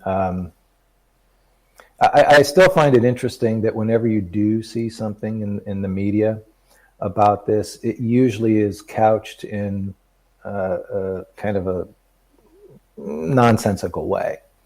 And my question would be, well, why cover it? Why put it on the air? Why have when local media talks about somebody who had an experience and they talk about it, they very rarely give it the weight that it potentially demands, and it's presented in such a way that it could be laughed at, and I don't quite understand that. But then there are other times when there are messages that are, I would say, more soft disclosure. The whole UAP. Why are we talking about UAPs so much today? Well, that's all because of the revelations through ATIP and some of the things that have happened since the New York Times story broke in 2017. It's now part of our nomenclature and how we discuss things. It wasn't 5 years ago. We rarely talked about that. Maybe people who were, insiders or people who were far down the rabbit hole, were using some of the terms and phrases that are now becoming more prevalent. And that begs the question, was it intentional? And based on the things that we do discuss in the third film, the answer and the conclusion that we come to is it's definitely intentional. So the messages that are proliferating through the media is very, very orchestrated. I think it's orchestrated in a way because, as someone who has worked in the mainstream media, John, I do know for a fact that the media has never wanted this topic. And when you don't want to cover something on a mainstream level, you dog it. You get in and out as quickly as possible because you don't want to look like the fool. I used to do that when my boss used to force me, and I meant kicking and screaming, force me to cover soccer. Can't stand the Devil's Antichrist game. All right? However, I had to do it because that was my job, even though it was punishment. This is where I knew my boss hated me. And the point that I'm getting at is, with mainstream reporters, if they don't want to cover something, they dog the story. Get in and out as quickly as possible. And for decades of making fun of people who are experiencers, and like you said, and I fully agree with that, I think the mainstream media was caught so far with their pants down on this story being a reality that they are playing catch-up, and I think they've done a good job because we're not hearing the X-Files theme or the Twilight Zone theme anymore at the beginning of every story. No, we're taking the story seriously. It's gone from the back pages of the newspaper to the front page of the Times. Mm-hmm. And I think that's wonderful. However, do you think, or do you agree, like I do, that the mainstream media has not asked the proper questions in order to put the pressure on those in the know on what's really going on? Well, I think the evolution of media has a lot to do with it. So we go back to the 60s and Walter Cronkite being the deliverer of the news. And anyone who's old enough to remember that, there was a seriousness to the delivery of the news. And what changed all of that was 60 Minutes. 60 Minutes is the reason why we're where we are today, because that basically was paid for news. And 60 Minutes became something that transformed the industry, because we've slowly but surely shifted over the last 25 years in particular to more yellow journalism, because it sells and it's about clicks today. And we're not reporting the news, we're creating the news. We're far away from that. But in this culture that we have cultivated over the past few years in the media, the second this story breaks, everybody will talk about it. They will be stumbling over each other to make this part of their regular delivery of the news. So I think it's a double-edged sword, because the news is bad. It's the bad news. That's what it should be. When you turn on the TV or you click on your favorite app on your phone or tune into something, it should say the bad news, not the 11 o'clock news, not the 6 o'clock news, the bad news, because that's really what the focus is, because it's what people tune into. They tune into the horror, and that's unfortunate. And I think, in some ways, I kind of hope that when this story does break, that there is a focus on technology, because the technology side of it is amazing. With Branson and Bezos going into space, that's amazing. And we're talking about technology in a way that we haven't before. The Red Bull jump from space was amazing. We're focusing on things, I think, more and more now that take us out into a different realm of possibility. And that is leading us, I think, to that kind of evolutionary step in belief paradigms. Funny story that you mentioned Felix Baumgartner and the Red Bull jump from space. I was standing in the middle of a river fishing for salmon when we got hit by torrential rains, and it was cold rain, and we were fishing right near an underpass of a bridge, so the river ran underneath the bridge and we could walk under the bridge to stay dry. We had a fire going. I had my phone over top of the fire. No, I didn't drop it in, and all of us watched that entire jump while we couldn't fish because the weather was just way too wet and soaking, and we were freezing cold, but we had a nice fire. So thank you for that great reminder of that. I appreciate that. Well, I think one of the things about that, though, is that people they don't tune in for the success. They tune in for the potential failure. They watch NASCAR for the crashes. They watched Evel Knievel jump, hoping that he would miss the ramp and ragdoll his way across the pavement in Caesar's parking lot. Our fascination with the potential for something going wrong is what I think gets a lot of people to tune in. Obviously, there are people who want to see the successes, and I'm not saying that everybody is that way, but a big portion of people, their curiosity is, well, what if this goes horribly wrong? What's it going to look like? And how many people, when they're on their way home from work and traffic, and they rubberneck and see we're interested in that. We're curious about that. So where I think the media could feed the right information through this is we are curious about where we come from and where we're going and why we're here, and it just hasn't been fed to us in the right way. So, maybe there is a person out there, a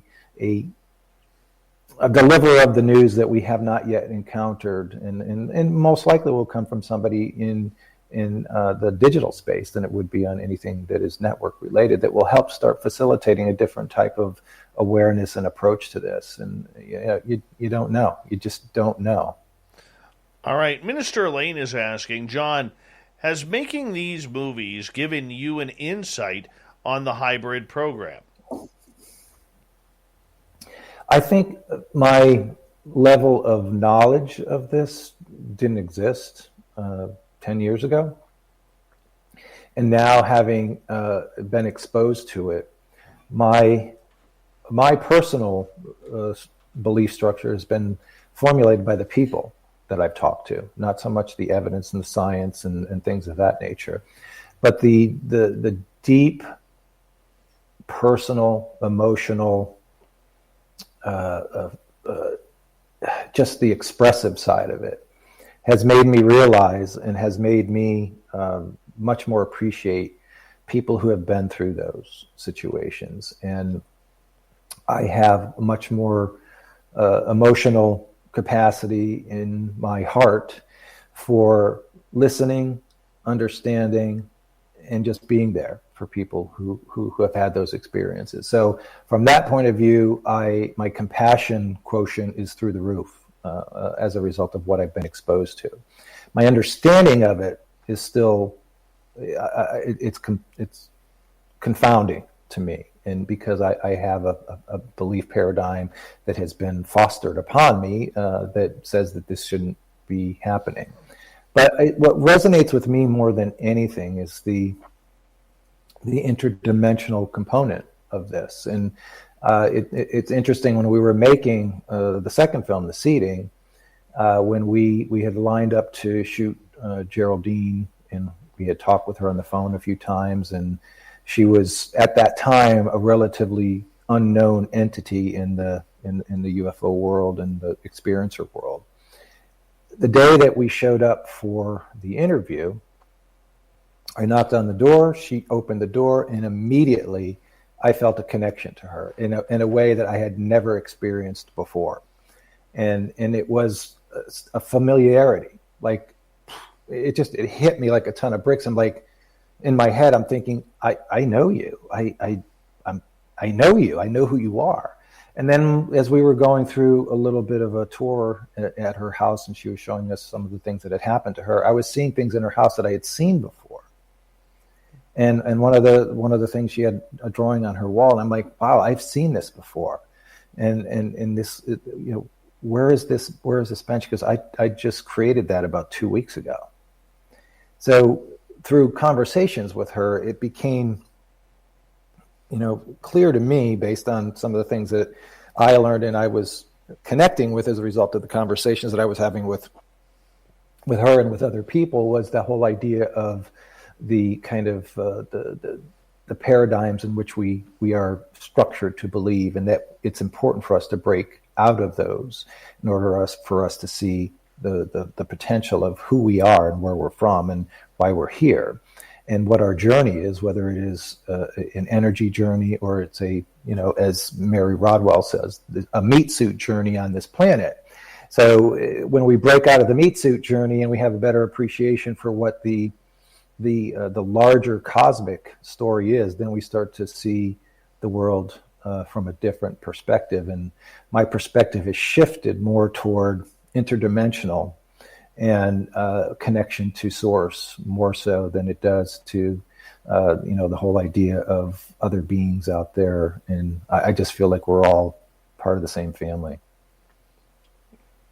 We have about 7 minutes here before we got to go to break at the top of the hour. Jon Sumple is our guest tonight from J3Films.com, talking about Extraordinary, The Revelation, coming soon this fall, which is right around the corner. Hard to believe it's right around the corner already, but here it comes. Now, Jon, when you take the overall aspect of what we're seeing with this disclosure movement, the number of different narratives that are out there, is any of this good for the public? Because we see a UFO Twitter crowd that is very pro, we don't care how the message gets out, let's just get it out. There is the crowd that says, hey, I want to be able to see disclosure happen, but let's set the record straight here. There's a lot of stuff going on.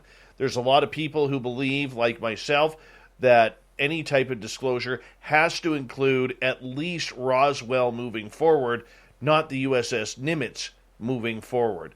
And I think the United States government is very fearful of how many secrets it's trying to keep on this subject from everybody on the planet.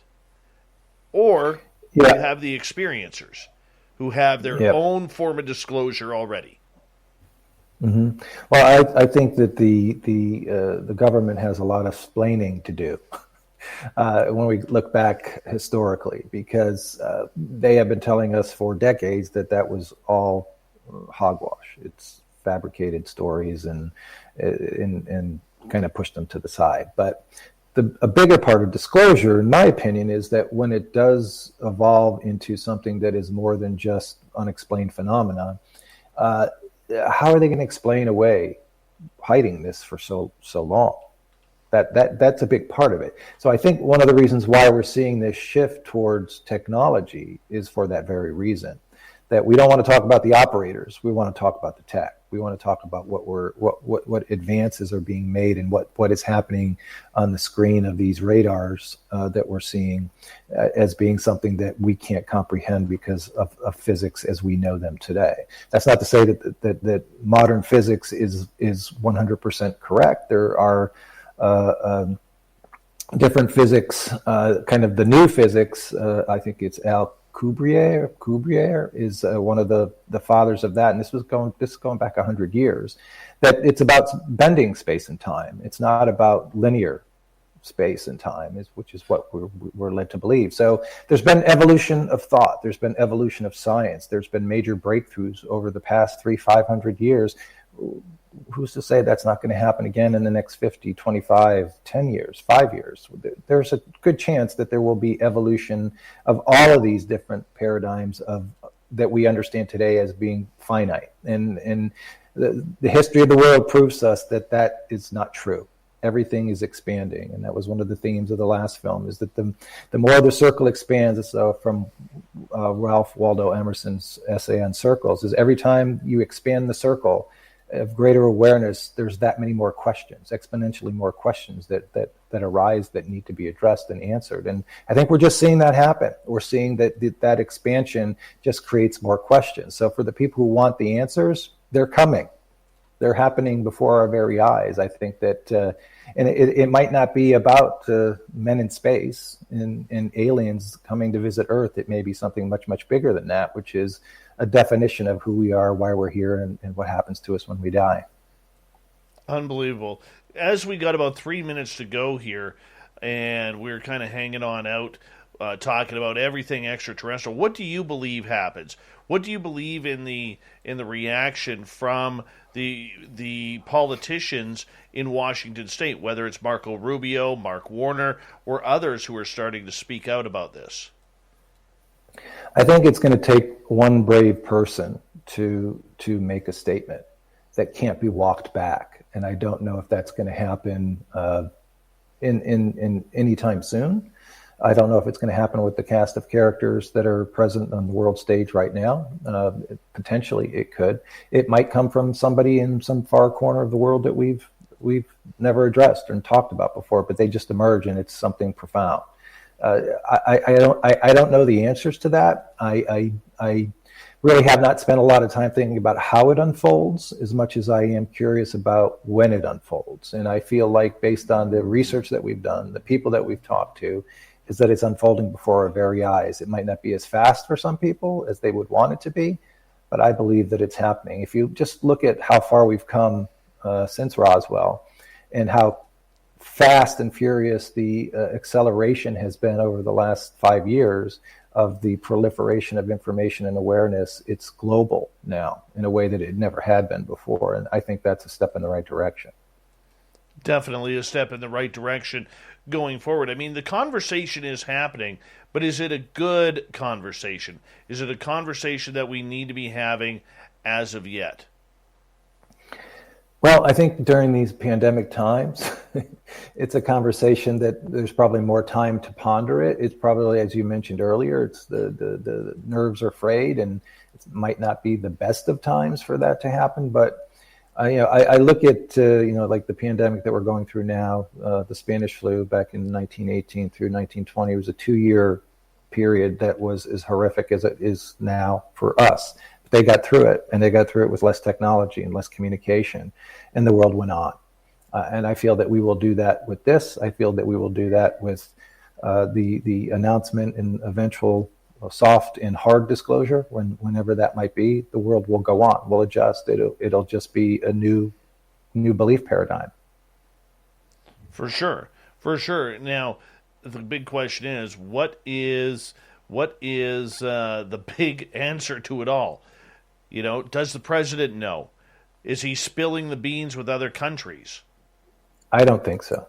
I don't think it's at that level. I think it's far outside of the leadership realm. There's people talk about shadow government. They'll talk about on a need to know basis and who is on a need to know. And one of the things we and learned in talking to the 3 military personnel was that they had clearance. They had high clearance in the areas that they were in control of, but there was so much more that they didn't know, and there was so much more that they weren't exposed to, and they were exposed to quite a bit.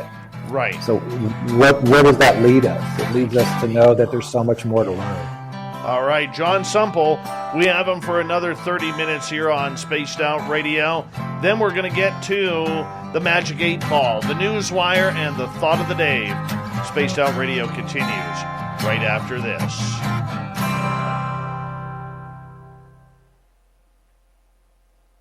All right, everybody on YouTube, we are having a little bit of a troll attack here. It happens every now and again, and we just kind of go with it. We've got a few mods working on it, cleaning it on up. Thank you, mods. And, John, I'll get you to hold on here, and we'll be right back with you, okay? Okay. How much time? Yeah, we got about 5.5 minutes. Okay. I'm going to take a little break. Me too.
All right.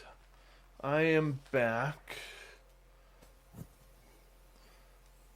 John, when we get to the break at the bottom of the hour, I'm going to get you to hold on for just a couple of seconds, so that way I can say a proper good night to you. Okay, sounds good. All right, if you don't mind, that would be great. We have about 1 minute 30 seconds.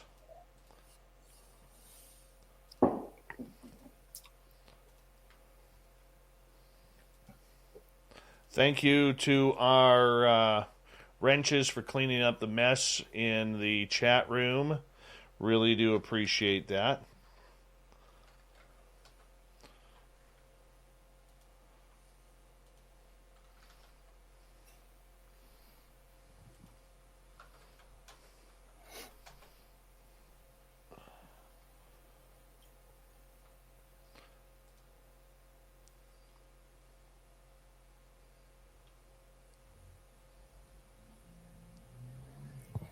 Yes, the moon on the East Coast, bright orange. You can blame British Columbia for that. We'll take credit for that, for your orange moon. How about that? Big thank you to YJ, to Minister Elaine ×2, Cat Chaser, Apollo, Fapster, and Chad for the amazing super chats tonight. Really do appreciate it. That's a great way to support the show. Thank you to our new subscribers, all the veterans tuned in, all the regulars who are here every single night. Ibarata in Singapore, how you doing, buddy? Good to see you. Thanks for coming on in. And here we go with the third hour, guys.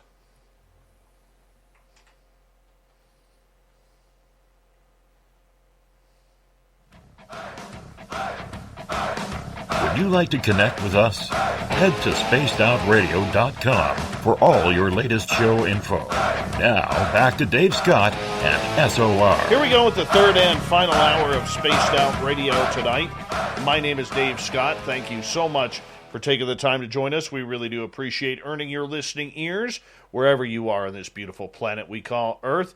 Want to say hello to everyone listening in on our terrestrial affiliates around North America, digitally on Revolution Radio, TalkStream Live, and KPNL. All of our archives are free by going to youtube.com/Spaced Out Radio. Do me the favor, hit that subscribe button. The Desert Clam has set the password for tonight in the SOR Space Travelers Club. Gomfiasis. Gomfiasis is your password.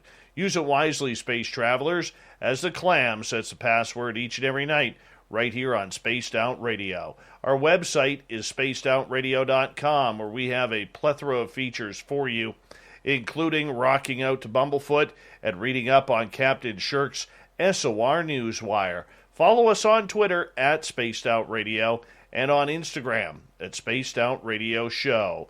For the final time tonight from J3 Films, we have Jon Sumple. J3films.com is the website. Extraordinary the Revelation is what we are talking about, a documentary that will be coming out maybe this fall or early next year, depending on how the editing schedule and everything goes. John, we're having a great time with you tonight. Thank you for being here. Thanks for having me. I always enjoy having conversations with you, Dave, because you're a great interviewer. You ask a lot of good questions. Thank you. I appreciate that. And, it's always a pleasure to be a part of you guys, to be able to, to be one of the shows that you guys think about when it's time to get on the air and talk about these extraordinary subjects. What are you guys going to do after this all pans out?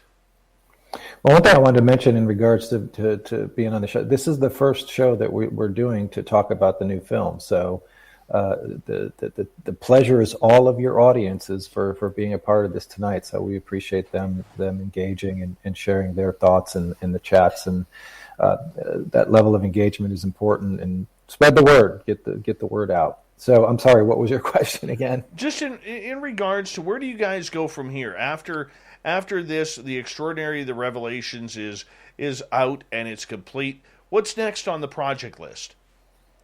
Well, we have We have a couple of different things. I think I mentioned a little bit earlier about the something to do with it's the gospel according to James and what that role was and why it was not included in the New Testament. There are several other UFO and paranormal related stories that some are mind-blowing in the sense of the evidence and the stories and the witnesses that were present for these, and those are all stories that we're engaged with and pursuing. There's been some discussion about doing something that's more episodic and looking at opportunity to do more longer form documentary formats, and all of those are on the table right now.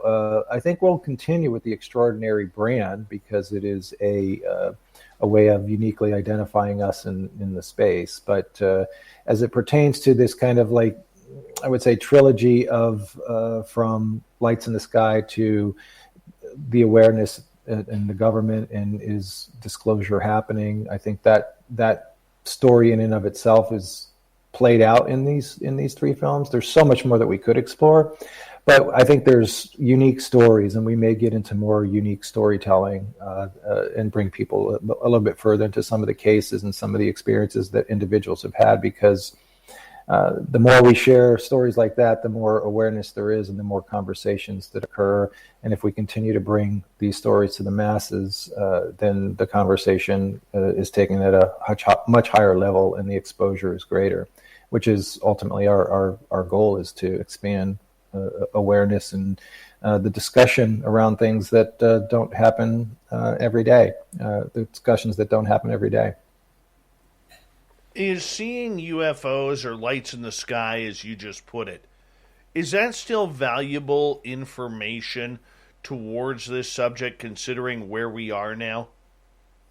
Well, I remember as a kid when the first time that I was witness to a UFO, and my dad was out grilling in the backyard on a summer's night, and it was a light in the sky off in the horizon, and it moved rapidly 3 times across the horizon, in something that is impossible to do when you're witnessing it. So I saw the second and the third movements. I didn't see the first one, and it was reported by thousands of people in the community that saw the same thing. But there was at the time always excuses for it.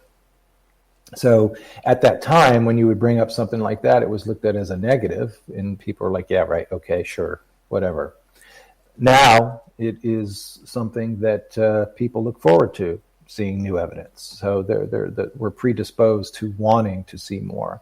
So I think that part of that, though, is that we have seen so much of it that we need something more. It's that kind of like, okay, yeah, been there, done that, seen that, show me something different, show me something better, show me something more profound.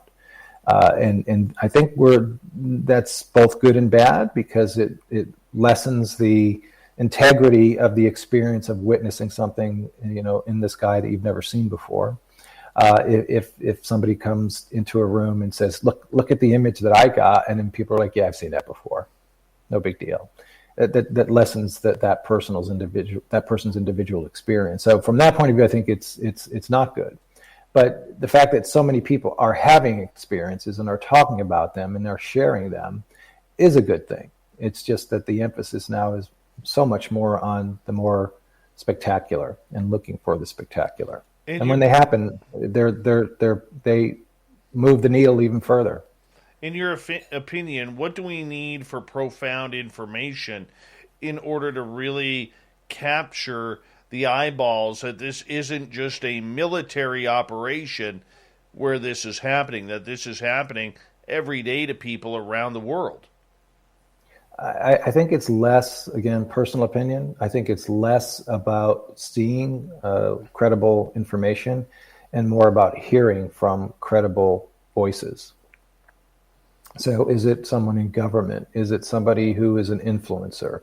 Is it somebody that maybe it's a celebrity that people respect? It's going to take somebody that is not expected to share something like this, that is really going to heighten the awareness to a level that is not happening today. Because I just think the proliferation of evidence, the discussion is so much more heightened in the last 5 years that we constantly need something new and stimulating to encourage the conversation to go even further. Kevin is asking, John, what do you think about all of the lights that people see over the Temple Mount in Jerusalem?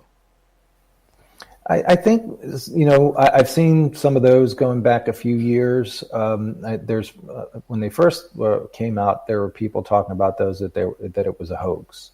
And I think there was a few that were a hoax, but there had been continuous, imagery and discussions about this. This is one of those things that, when it first happened, it was profound. And now it's just kind of like, oh yeah, that's happened before. We've seen that type of thing. I just think that with the, some of the sightings that we have seen, if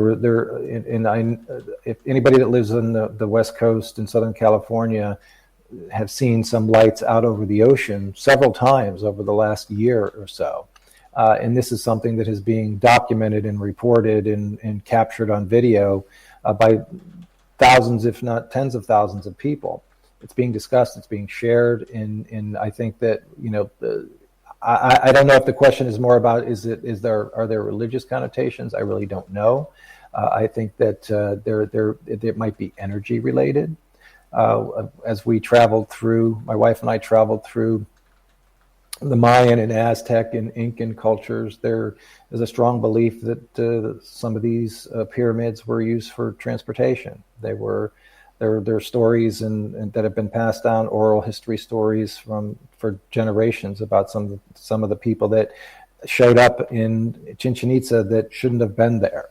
So there are some pretty profound stories that when you sit there and you talk to the people that are of that culture and they share the oral history and how it has been perceived and reacted to over the centuries, it is very common to them, but uncommon to outsiders. So I think there's a fascinating story that I would love to explore. It would require an awful lot of money to do it, but to travel to indigenous cultures throughout the world and learn about the oral history surrounding the Sky People. Because in my short journeys through Central and South America, I've had that conversation with a lot of people. And every single time I ask the question about the Sky People, I've done it with tour guides, I've done it with locals. They all have a story to tell, every single one of them. And these are things that are specific to the origin stories or stories that have been passed on for generations, oral stories, oral history stories. So I'm fascinated by the existence of these stories and how far they go back and how proliferating they are around the world. And are they similar? And if we can get similar stories that have been told for centuries or millennia, and they're corroborative, I see, like Dr. Jacob says, that's evidence. That's evidence to me.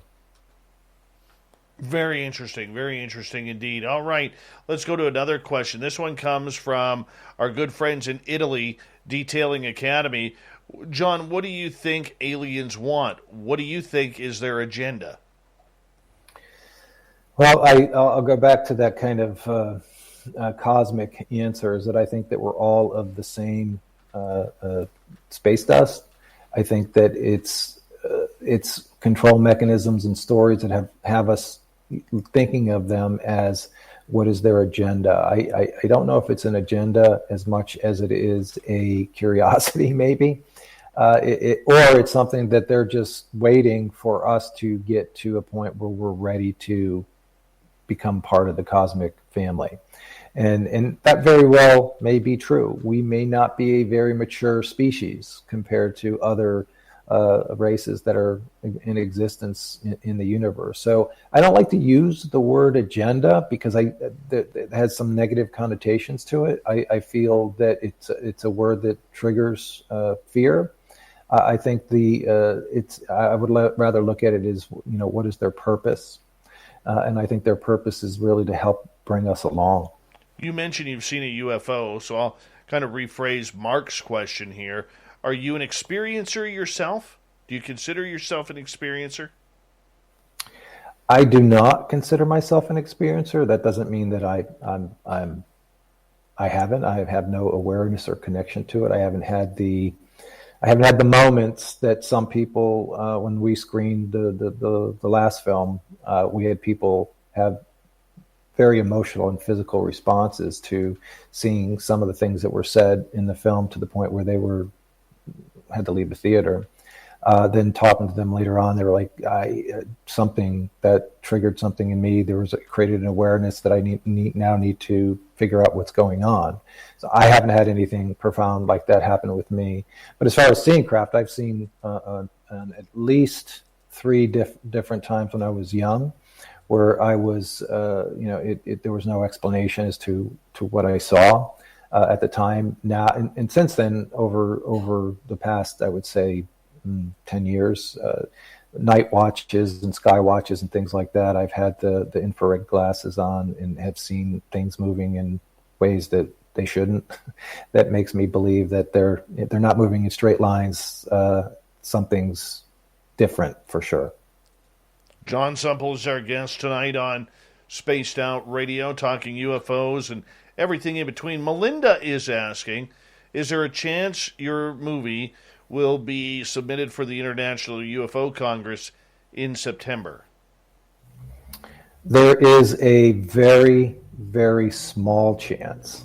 That's not to say that there isn't a chance, but the challenge is where we are in the production cycle right now, and there's still so much more that needs to be done that I don't think we would have a screener copy ready in time for submission for that, given how close it is. So if by some Hail Mary miracle of a chance we do get things dialed into a point where we can get it to Karen and Alejandro for inclusion, we would definitely consider it. But I feel that the window is very, very small and closing rapidly. But yeah, we would love to have it presented there again. All right. Apollo is asking, why would the government go through such extremes to keep this topic quiet? What if it's really bad news? What if it involves souls or consciousness? What if by believing in it makes you stronger? Or makes you stronger? I think that's the fear.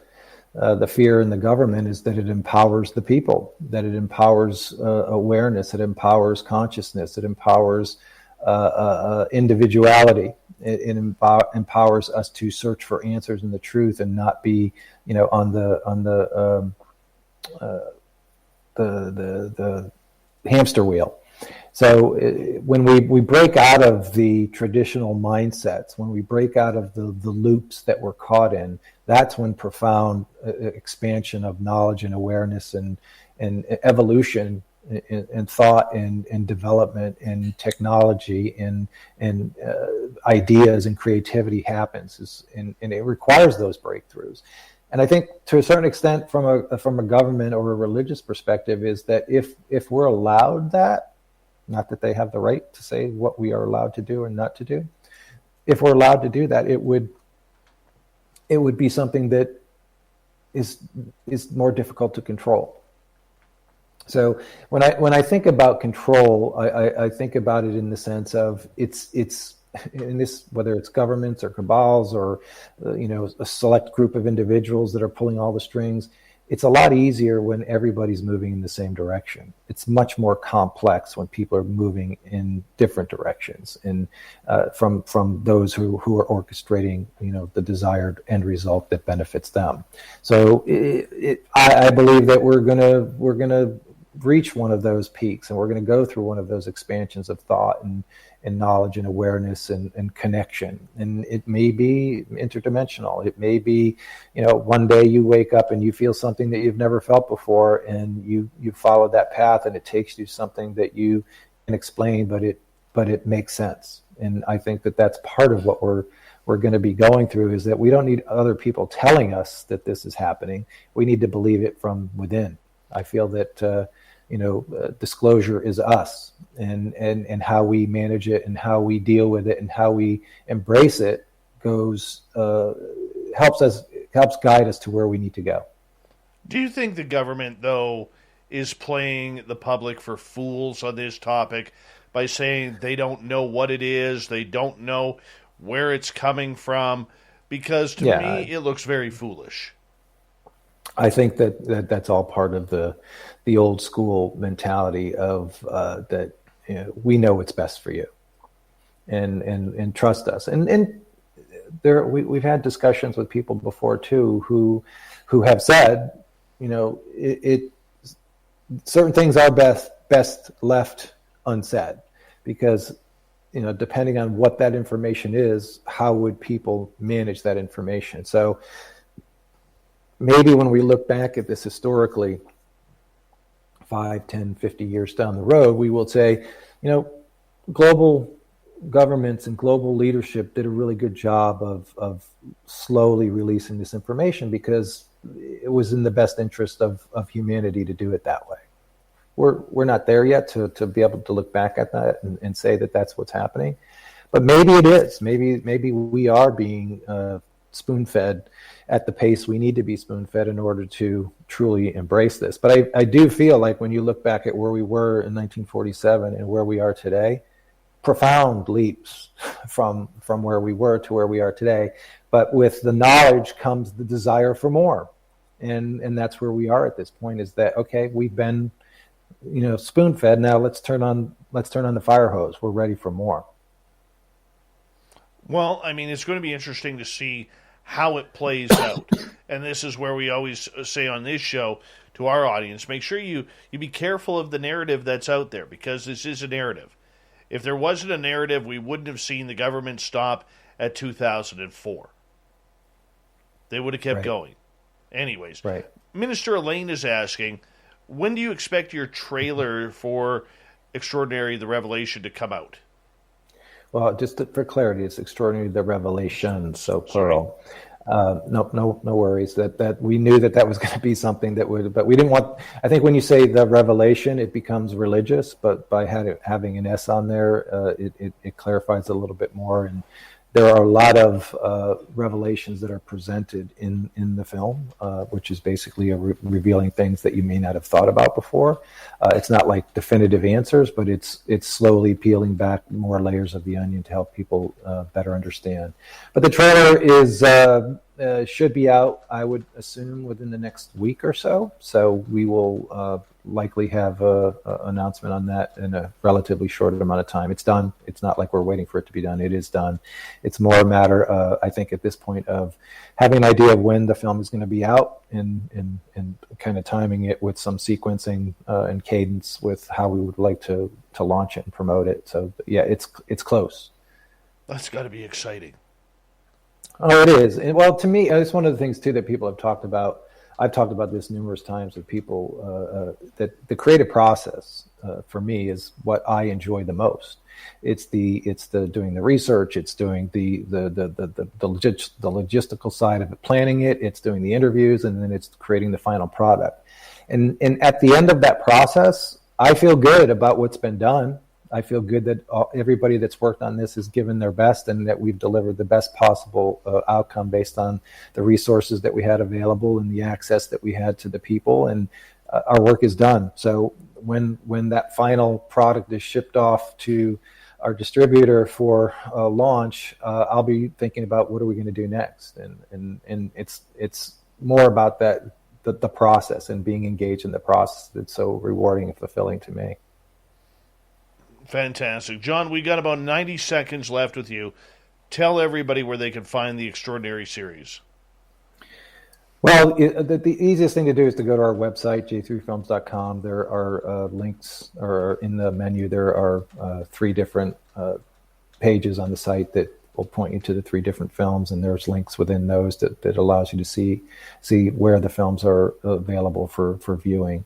They're on a lot of streaming platforms right now, the first 2 films. YouTube Movies has the first film, which has been great because it has the largest exposure and more people see that film as a result of it being on there. They stopped unfortunately taking content in the UFO and paranormal space, so we're fortunate that one's there. But yeah, follow us on our Facebook page. Right now we have a J3 Films. We have an Extraordinary The Seating. We have an Extraordinary Stan Romanek story page. We'll probably change the seating page to this title instead of creating another new one. But yes, those are the places where you can find information about what we're doing and how we're doing it and when we're doing it. Very cool. John, thank you for coming on. Really appreciate it. When this movie does get released, we definitely got to bring you back. Okay. Always a pleasure, Dave. And all you got to do is call. I'll be more than happy to come back on. And thank you, Lori, for tuning in tonight. We love you, Lori. You take care. Lori Wagner. Thanks, Lori. Absolutely. Coming up next, I'm going to warm up the Magic 8 Ball, take some audience questions. The 8 Ball is always right. Then the news, then the thought of the day. Stay tuned. Spaced Out Radio continues right after this.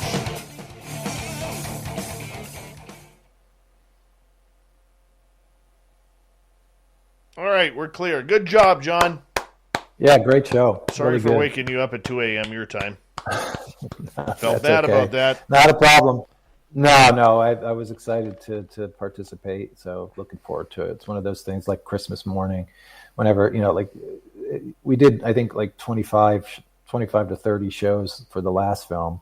By the end of that run, you're kind of like, yeah, okay, I'm good with this. But this is the first one for this one, so I was pretty excited to Good. Get on and start talking about it. Well, so you know, you guys always got a home here. No, we really appreciate that. The opportunity and the friendship and the support is invaluable when you're doing this. As you mentioned earlier, this is, when you're doing this, you're not doing it for windfalls of money. You're doing it to raise awareness. So we'll keep doing it as long as people are interested. Rock and roll, my friend. You take care, okay? Okay. Thanks a lot. Good night. Have a great day. Good night. Okay. Bye-bye. Jon Sumple, everyone. Jon Sumple. Oh. Yeah, he's a good dude. Thank you to Lori Wagner for that. You may not know her name, but you definitely have seen her work. She just works behind the scenes. She's amazing. She's like invisible, but she's like amazing. Oh.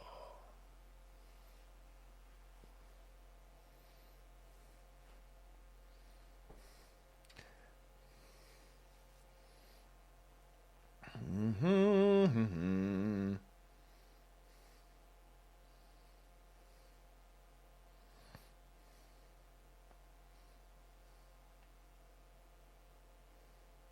Thanks, Mike Palumbo. All right, remember when we go do the Magic 8 Ball, make sure you ask all of your questions in capital letters, and please make sure that they are yes/no questions, and make sure they're proper for terrestrial radio. I'd appreciate that. Yeah, when the lights out, it looks dangerous. Here we are now, entertain us. I'm trying to get the hair gel out. Yes, probably a good time to bring out the old Mighty Moose beard oil. That'll help me out. Gary the Dutchman is going to give all of you SOR people a deal. And you know what? You want to take advantage of that because Dutch people never give a deal. If you ever want to see a Dutch person cringe, tell them you want a deal. Never happens. So Gary the Dutchman, MightyMooseBeard.com, is giving us a little bit of a break here. If you use promo code SOR2019, just take the drops to the beard oil. All right. And then you rub it in your hands. And then you massage it in. That's it. But, see, they're still on my hands. Hands are greasy. What do, Dave? Well, what you do is rub it in your hair. Ladies, it's fantastic for your hair. And men with nice hair. There's no chemical components. It's all natural. Smells great. Keeps your hair nice and oily. Because your hair should be a little bit oily. Not oily. You don't want it too oily. But some oil is good. It really is. So, you want to do this. All right? You smell good. You feel good. Your hair smells great. It feels great. And you go to MightyMooseBeard.com. Tell Gary the Dutchman. Okay, say, hey, you cheap Dutchman. I want the SOR 2019 promo code to give me a discount. And remember, you are paying in Canadian dollars. All right? You are paying in Canadian dollars. So if you're in the United States or the UK, you're getting one smoking good deal. Seriously. Seriously. It's the way it works. I cannot deny that. Cannot deny that.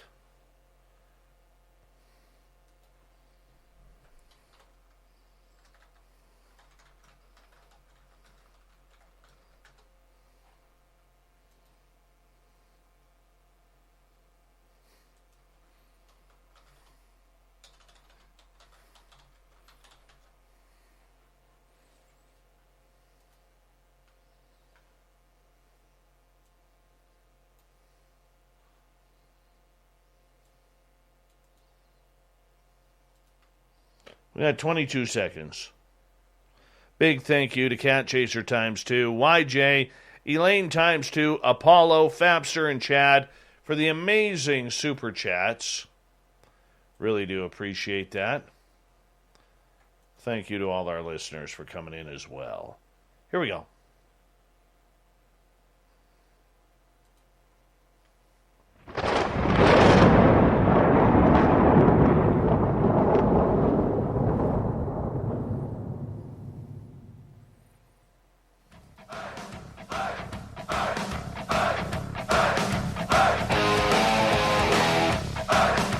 We've rounded third. We're heading for home tonight on Spaced Out Radio. My name is Dave Scott.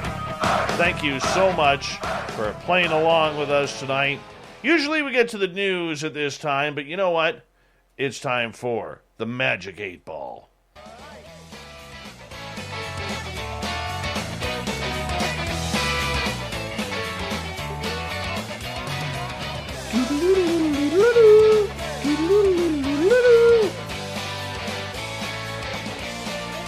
Yes, we're going to start taking questions from our audience in our YouTube chat room on the Magic 8 Ball, where we look to make some serious predictions, because the Magic 8 Ball is never wrong. It is psychic as anything. It is, the best that there could be. It's like Kreskin combined with Sylvia Brown, combined with, the twins healing people out of Saskatchewan, and everything in between. We just need some audience questions here, and we're going to get this thing started, because that's how it works. That's how it goes, and we're going to check it out. We're going to start it off. I'm going to ask a question right off the bat here as I shake up the Magic 8 Ball, because we want to give it that good energy. We want to give it that good vibe. You know what I'm saying? It's got to have a good vibe. Let's see here. Am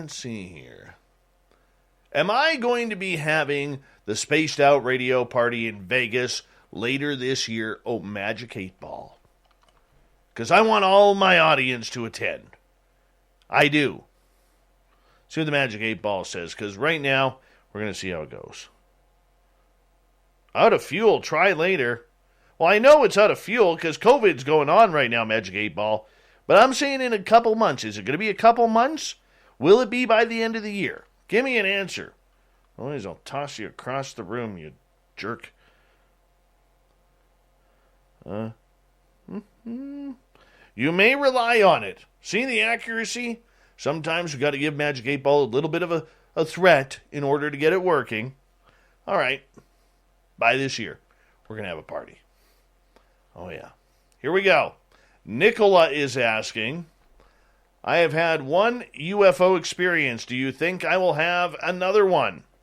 Magic 8 Ball, Nicola, says for you, all clear. Keep your eyes to the skies. It's going to happen. I don't have a timeline on it. The feeling I get is probably within the next year to two.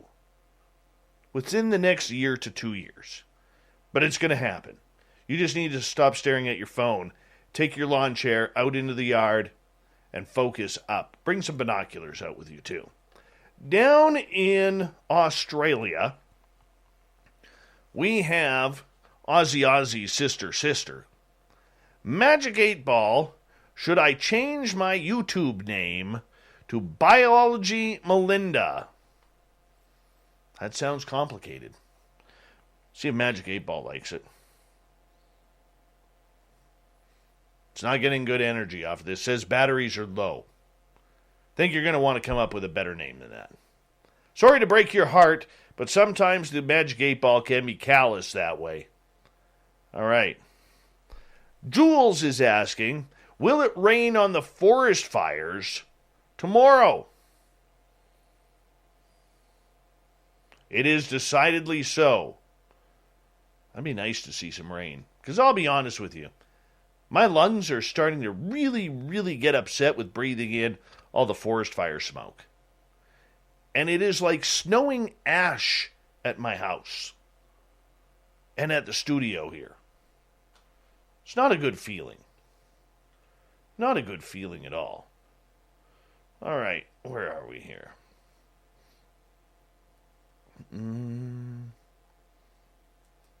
Let's see.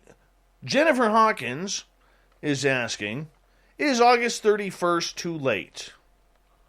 I don't know what it's for, but we're going to find out. In hypersleep. Which means, don't worry about it. If it happens, it happens. Whatever it is.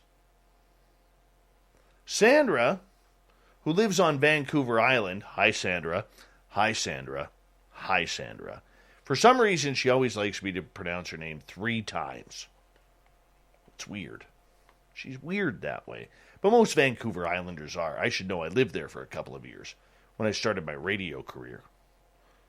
Is Megalodon off the coast of British Columbia? You have my pity, which means yes, there is Megalodon off the coast of British Columbia. Another reason not to go into the ocean in British Columbia, Megalodon.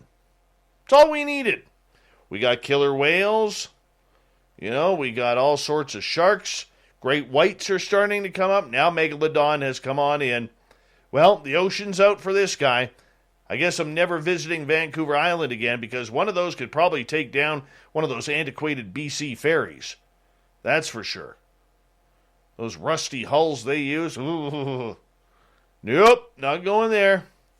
Jordan is asking, will some or all of the aliens ever reveal themselves anytime soon? Don't count on it. Pretty self-explanatory, Jordan. The aliens want a proper introduction. They want to be able to go and say, hey, humans, we want a cake, we want a parade, maybe one of them Blue Angels flyovers. Yeah, can't blame them. Chrismo in Austria. We're all over the world here. If you don't know that by now, we have listeners from all over the world, and I love it. It's amazing. Chrismo is asking, will the booking guy return to the chat room soon? Well, our booking guys are already in there. All clear. Yes. Yes, they will return. Let's see. B. Hoff is asking, Magic 8 Ball, will Dave shave his beard tomorrow? Now, there was a typo here. He said, will Dave shave his bear tomorrow? But I don't own a bear, so I'm going to assume he means beard. It does need a little trim. Magic 8 Ball, am I going to do it tomorrow? All clear. Probably going to happen. All right. Let's get to another question here. They pile on up.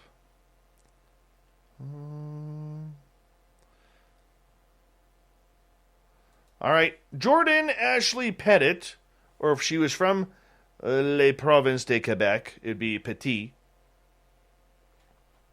Oh, Grand Mystical Magic 8 Ball, will I ever meet Dave in real life? Oh, do I have an autograph for you? It's Dave Scott. That's how I sign it. Dave Scott. Come on, Magic 8 Ball. Don't count on it. Oh, that's cruel. Really? Is that your final answer? Because that's kind of a cruel answer. You have my pity.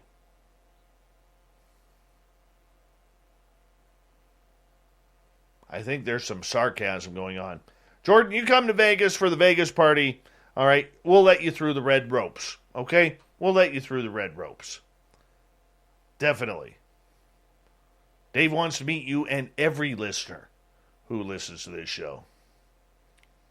Shar is asking, is the SOR chat room a big acting class?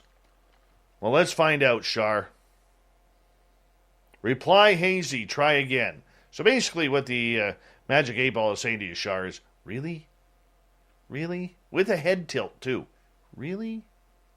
And a scrunchy nose. Oh, gosh, I should go scrunchy nose. Because if you're seeing me on camera right now, I get this, if I go scrunchy nose, I get this big Ukrainian bulbous nose. Us Ukrainians are known for our big noses. All right, Jenny is asking, will Dave ever eat breakfast for dinner? Ha ha ha ha ha! The Magic 8 Ball agreeing with me, just so you don't think I'm BSing here, says don't count on it. Oh, it turned on me. There. Ask again later. No, I will not. In Italy, as we said, we got people all around the world listening. Detailing Academy is asking, will my date tonight go well? Yeah, because he's living in Tomorrowland. Lives in the future over there on the big boot. I'd like to go to Italy. Answer is, all clear. You're going to have a good one. You're going to have a good one. Don't try any stupid pickup lines because you already got the date.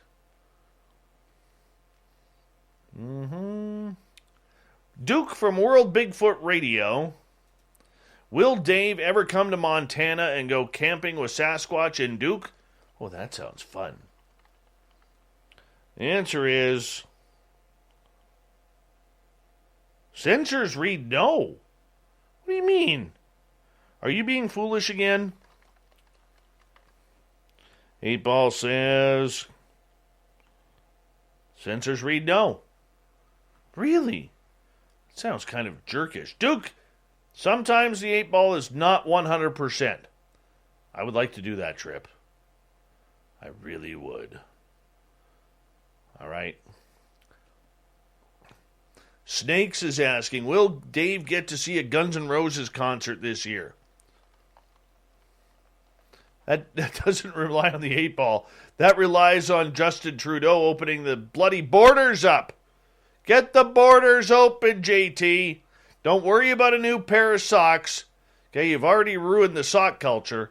Get the borders open. The answer is, you have my pity. I knew that answer was coming, to be honest. I don't think I'll see him this year, but next year for sure. All right. Ron, I didn't see your question. Can you repost it, please? All right. Chris Mo is asking, will humanity go the Captain Kirk route, or are we going to be more like Spock? Find out for Magic 8 Ball. And the answer is, you may rely on it. Going Captain Kirk. So get ready. Melinda, will Extraordinary, the Revelations, win lots and lots of awards? Oh, I hope so.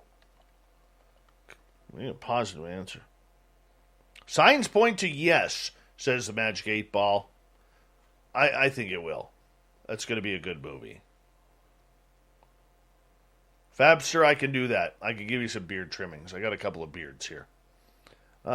Stetson John is asking, was that gigantic alligator beast seen next to the cruise ship real? It is decidedly so that it was real. That does not surprise me. All right. Do we have any more? Got time for maybe one or two more here before we got to say goodnight to the Magic 8 Ball. Chris Mo is asking, will Dave Scott go on a world tour like next year, only if we get picked up. We got 6 beautiful terrestrial radio stations we're on now. If we make that like 200-300 and get some good sponsors, that'd be great. Hint, hint. We're ready. Let's broadcast. All systems go. We can do it. We just got to get picked up. Got to get picked up. And, all right. I'm going to say goodnight to the Magic 8 Ball. We'll do it all again next week because we love that around here. Why not? Why not? Let's just have some fun with that. And, of course, we still got a lot of show to go. Here comes the news.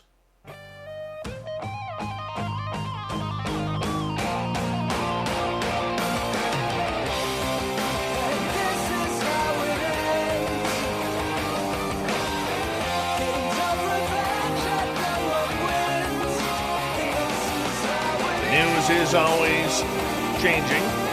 That's why we bring the SOR Newswire at the back end of every show where we get real strange stuff sometimes. And here in British Columbia, a province-wide state of emergency has finally been declared as wildfires continue to grow, forcing hundreds from their homes and putting thousands more on evacuation alert. And I'm just going to say, anywhere in America where your moon is orange or your sun is bright orangish red, you can blame Canada for that. You really can. Maybe a little bit of California, some Oregon and Washington, but mainly Canada. We'll take credit for that. Public Safety Minister Mike Farnworth finally got out from behind his desk, saying the declaration will help with the mass evacuations quickly and allow the government to secure accommodation for those people if necessary. Nearly 300 fires were burning across the province today, including several that were encroaching on communities like mine that have issued evacuation orders or alerts. There are more than 40 evacuation orders affecting about 5,700 people, almost 2,900 properties in the province. There are also 69 evacuation alerts affecting just under 33,000 people and about 16,000 properties. We have reached a critical point, Farnworth said. More than 3,000 square kilometers of land has already been burned by 1,145 wildfires in British Columbia so far this year, which is 3 times the 10-year average for this time every year, according to BC Wildlife Service Director of Operations Cliff Chapman. The state of emergency will stay in effect for 14 days, but may be extended as needed. About time. About time. All right, here's a weird one. Chelsea Jovanovic invited a special guest to her maternity shoot in June 2021. Along with Jovanovic, her husband Jake, and her baby-to-be, a woman the couple had never met in person was also there. Her name is Cheryl Urban, and she had donated her uterus to Jovanovic 18 months earlier. For a long time, the two women's identities were unknown to each other, but 1 year after the transplant, they were allowed to connect. After emailing and talking on the phone, they felt an instant connection. Jovanovic is a registered nurse. Urban, who's 42, was a nursing major once. They called each other soul sisters. She is my angel on earth. Without her, I would not have my family, says Jovanovic, a 33-year-old registered nurse from Billings, Montana. I am so very grateful. Jovanovic learned early in life that she would face fertility struggles. At 15, she still hadn't had her period, and doctors discovered her uterus wasn't fully developed. After getting married in 2018, Jovanovic got an offer from her best friend to be a gestational surrogate. I definitely always knew I wanted to be a mom, Jovanovic said. That's all I ever really wanted. Jovanovic and her husband created 3 embryos. In August 2019, they were at their lawyer's office signing surrogacy paperwork. The embryo transfer was planned for 3 days later when Jovanovic received a phone call saying there was fluid in her friend's uterus. The implantation had to be postponed. It was devastating news. But, oh well, there's a brighter side to this. Because of the Living Donor Uterus Transplant Program, now the young lady is a mom for the first time. That is incredible. That's good humanity right there. I'm just saying it. That is good humanity. And finally tonight, if you didn't see this, it was pretty cool. Jeff Bezos, a.k.a. the world's richest man, described his journey to space as the perfect mission and a tiny little step in his master plan to build a road to space where he thinks the world's major industries will be able to operate in the future to save planet Earth.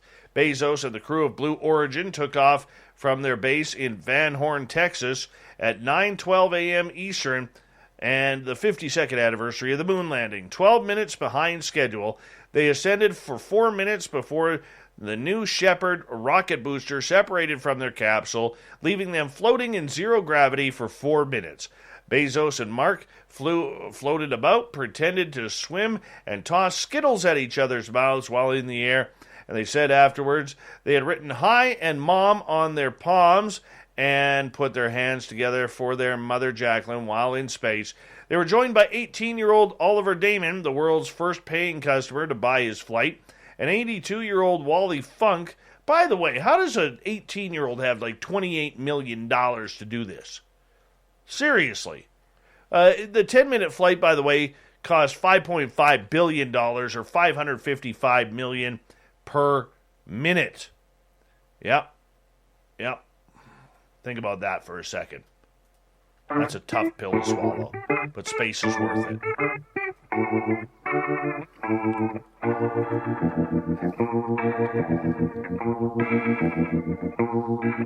Thought of the Day happens every night at this time, where we ask a question on our Facebook and Twitter pages, then read your responses on the air because we love the audience participation around here.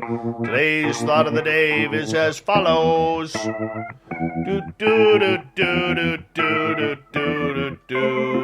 In your opinion, what is the most important aspect of ET contact? John, discovering among the ETs who we can trust and who we can't. Drew, the understanding of our relationship with them. Ken, they're all demonic, best to avoid them. Irina, proving it. Eduardo, find one ET to contact. Chris, if ET contact was credible, then search for truth and disclosure of UAV would be mute. Eric, Ascension. Kevin, the contract buzz. Eugene, confirming their origins and their agenda. Byron, when I have a conscious contact and remember it or some of it, I always have an increase in my ability to perceive. Marty, expanding our collective consciousness. Danny, to not get butt probed. Catherine, what flavor of sauce to use? Oh, and what wine pairs well, of course. Bobby gets the final word tonight. Astroglide versus KY. Aliens, you decide. Thank you to everybody playing along in the Thought of the Day. We'll do it all again tomorrow on Facebook and Twitter. Thank you to Captain Shirk for the news, everyone playing along with the Magic 8 Ball, and Jon Sumple from J3 Films talking about Extraordinary, The Revelations. We got Mr. Ron Bumblefoot Thal rocking in the background with Little Brother is Watching. Bumblefoot is the official music of Spaced Out Radio, rocking us in and out of every single show. Get your horns up for the guitar god himself. Special thanks to everybody listening in at home, at work, in your cars, wherever you may be. Thank you to everyone in our chat rooms tonight on YouTube, Twitch, LGAB, Revolution Radio, Spreaker, Facebook, the Space Travelers Club, and on Twitter at hashtag Spaced Out Radio. I know you're out there somewhere. Remember, this show is copyright by Spaced Out Radio and SOR Media Ventures Limited. Thank you so much for taking the time to share with us. Because together, my friends, we're watching. we own the night. Mr. Bumblefoot, we need a favor. We need you to take us home.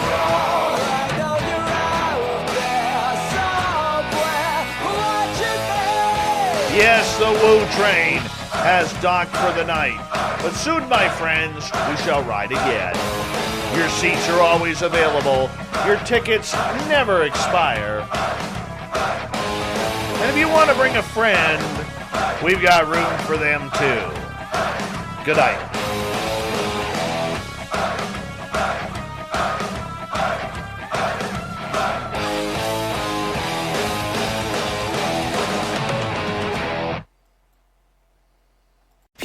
fuels your true crime obsession with exclusive new originals like John Wayne Gacy, Devil in Disguise. He said to me, clowns can get away with murder. Dr. Death, the undoctored story. This guy's dangerous. And Epstein's shadow, Ghislaine Maxwell. She inherited Jeffrey Epstein's secrets. There was this whole other world going on. Plus the most bingeable crime series, Buried in the Backyard and Snapped. And with the Dateline 24/7 channel that's always on. Did you want her dead? You can't not obsess. Sign up now at peacocktv.com.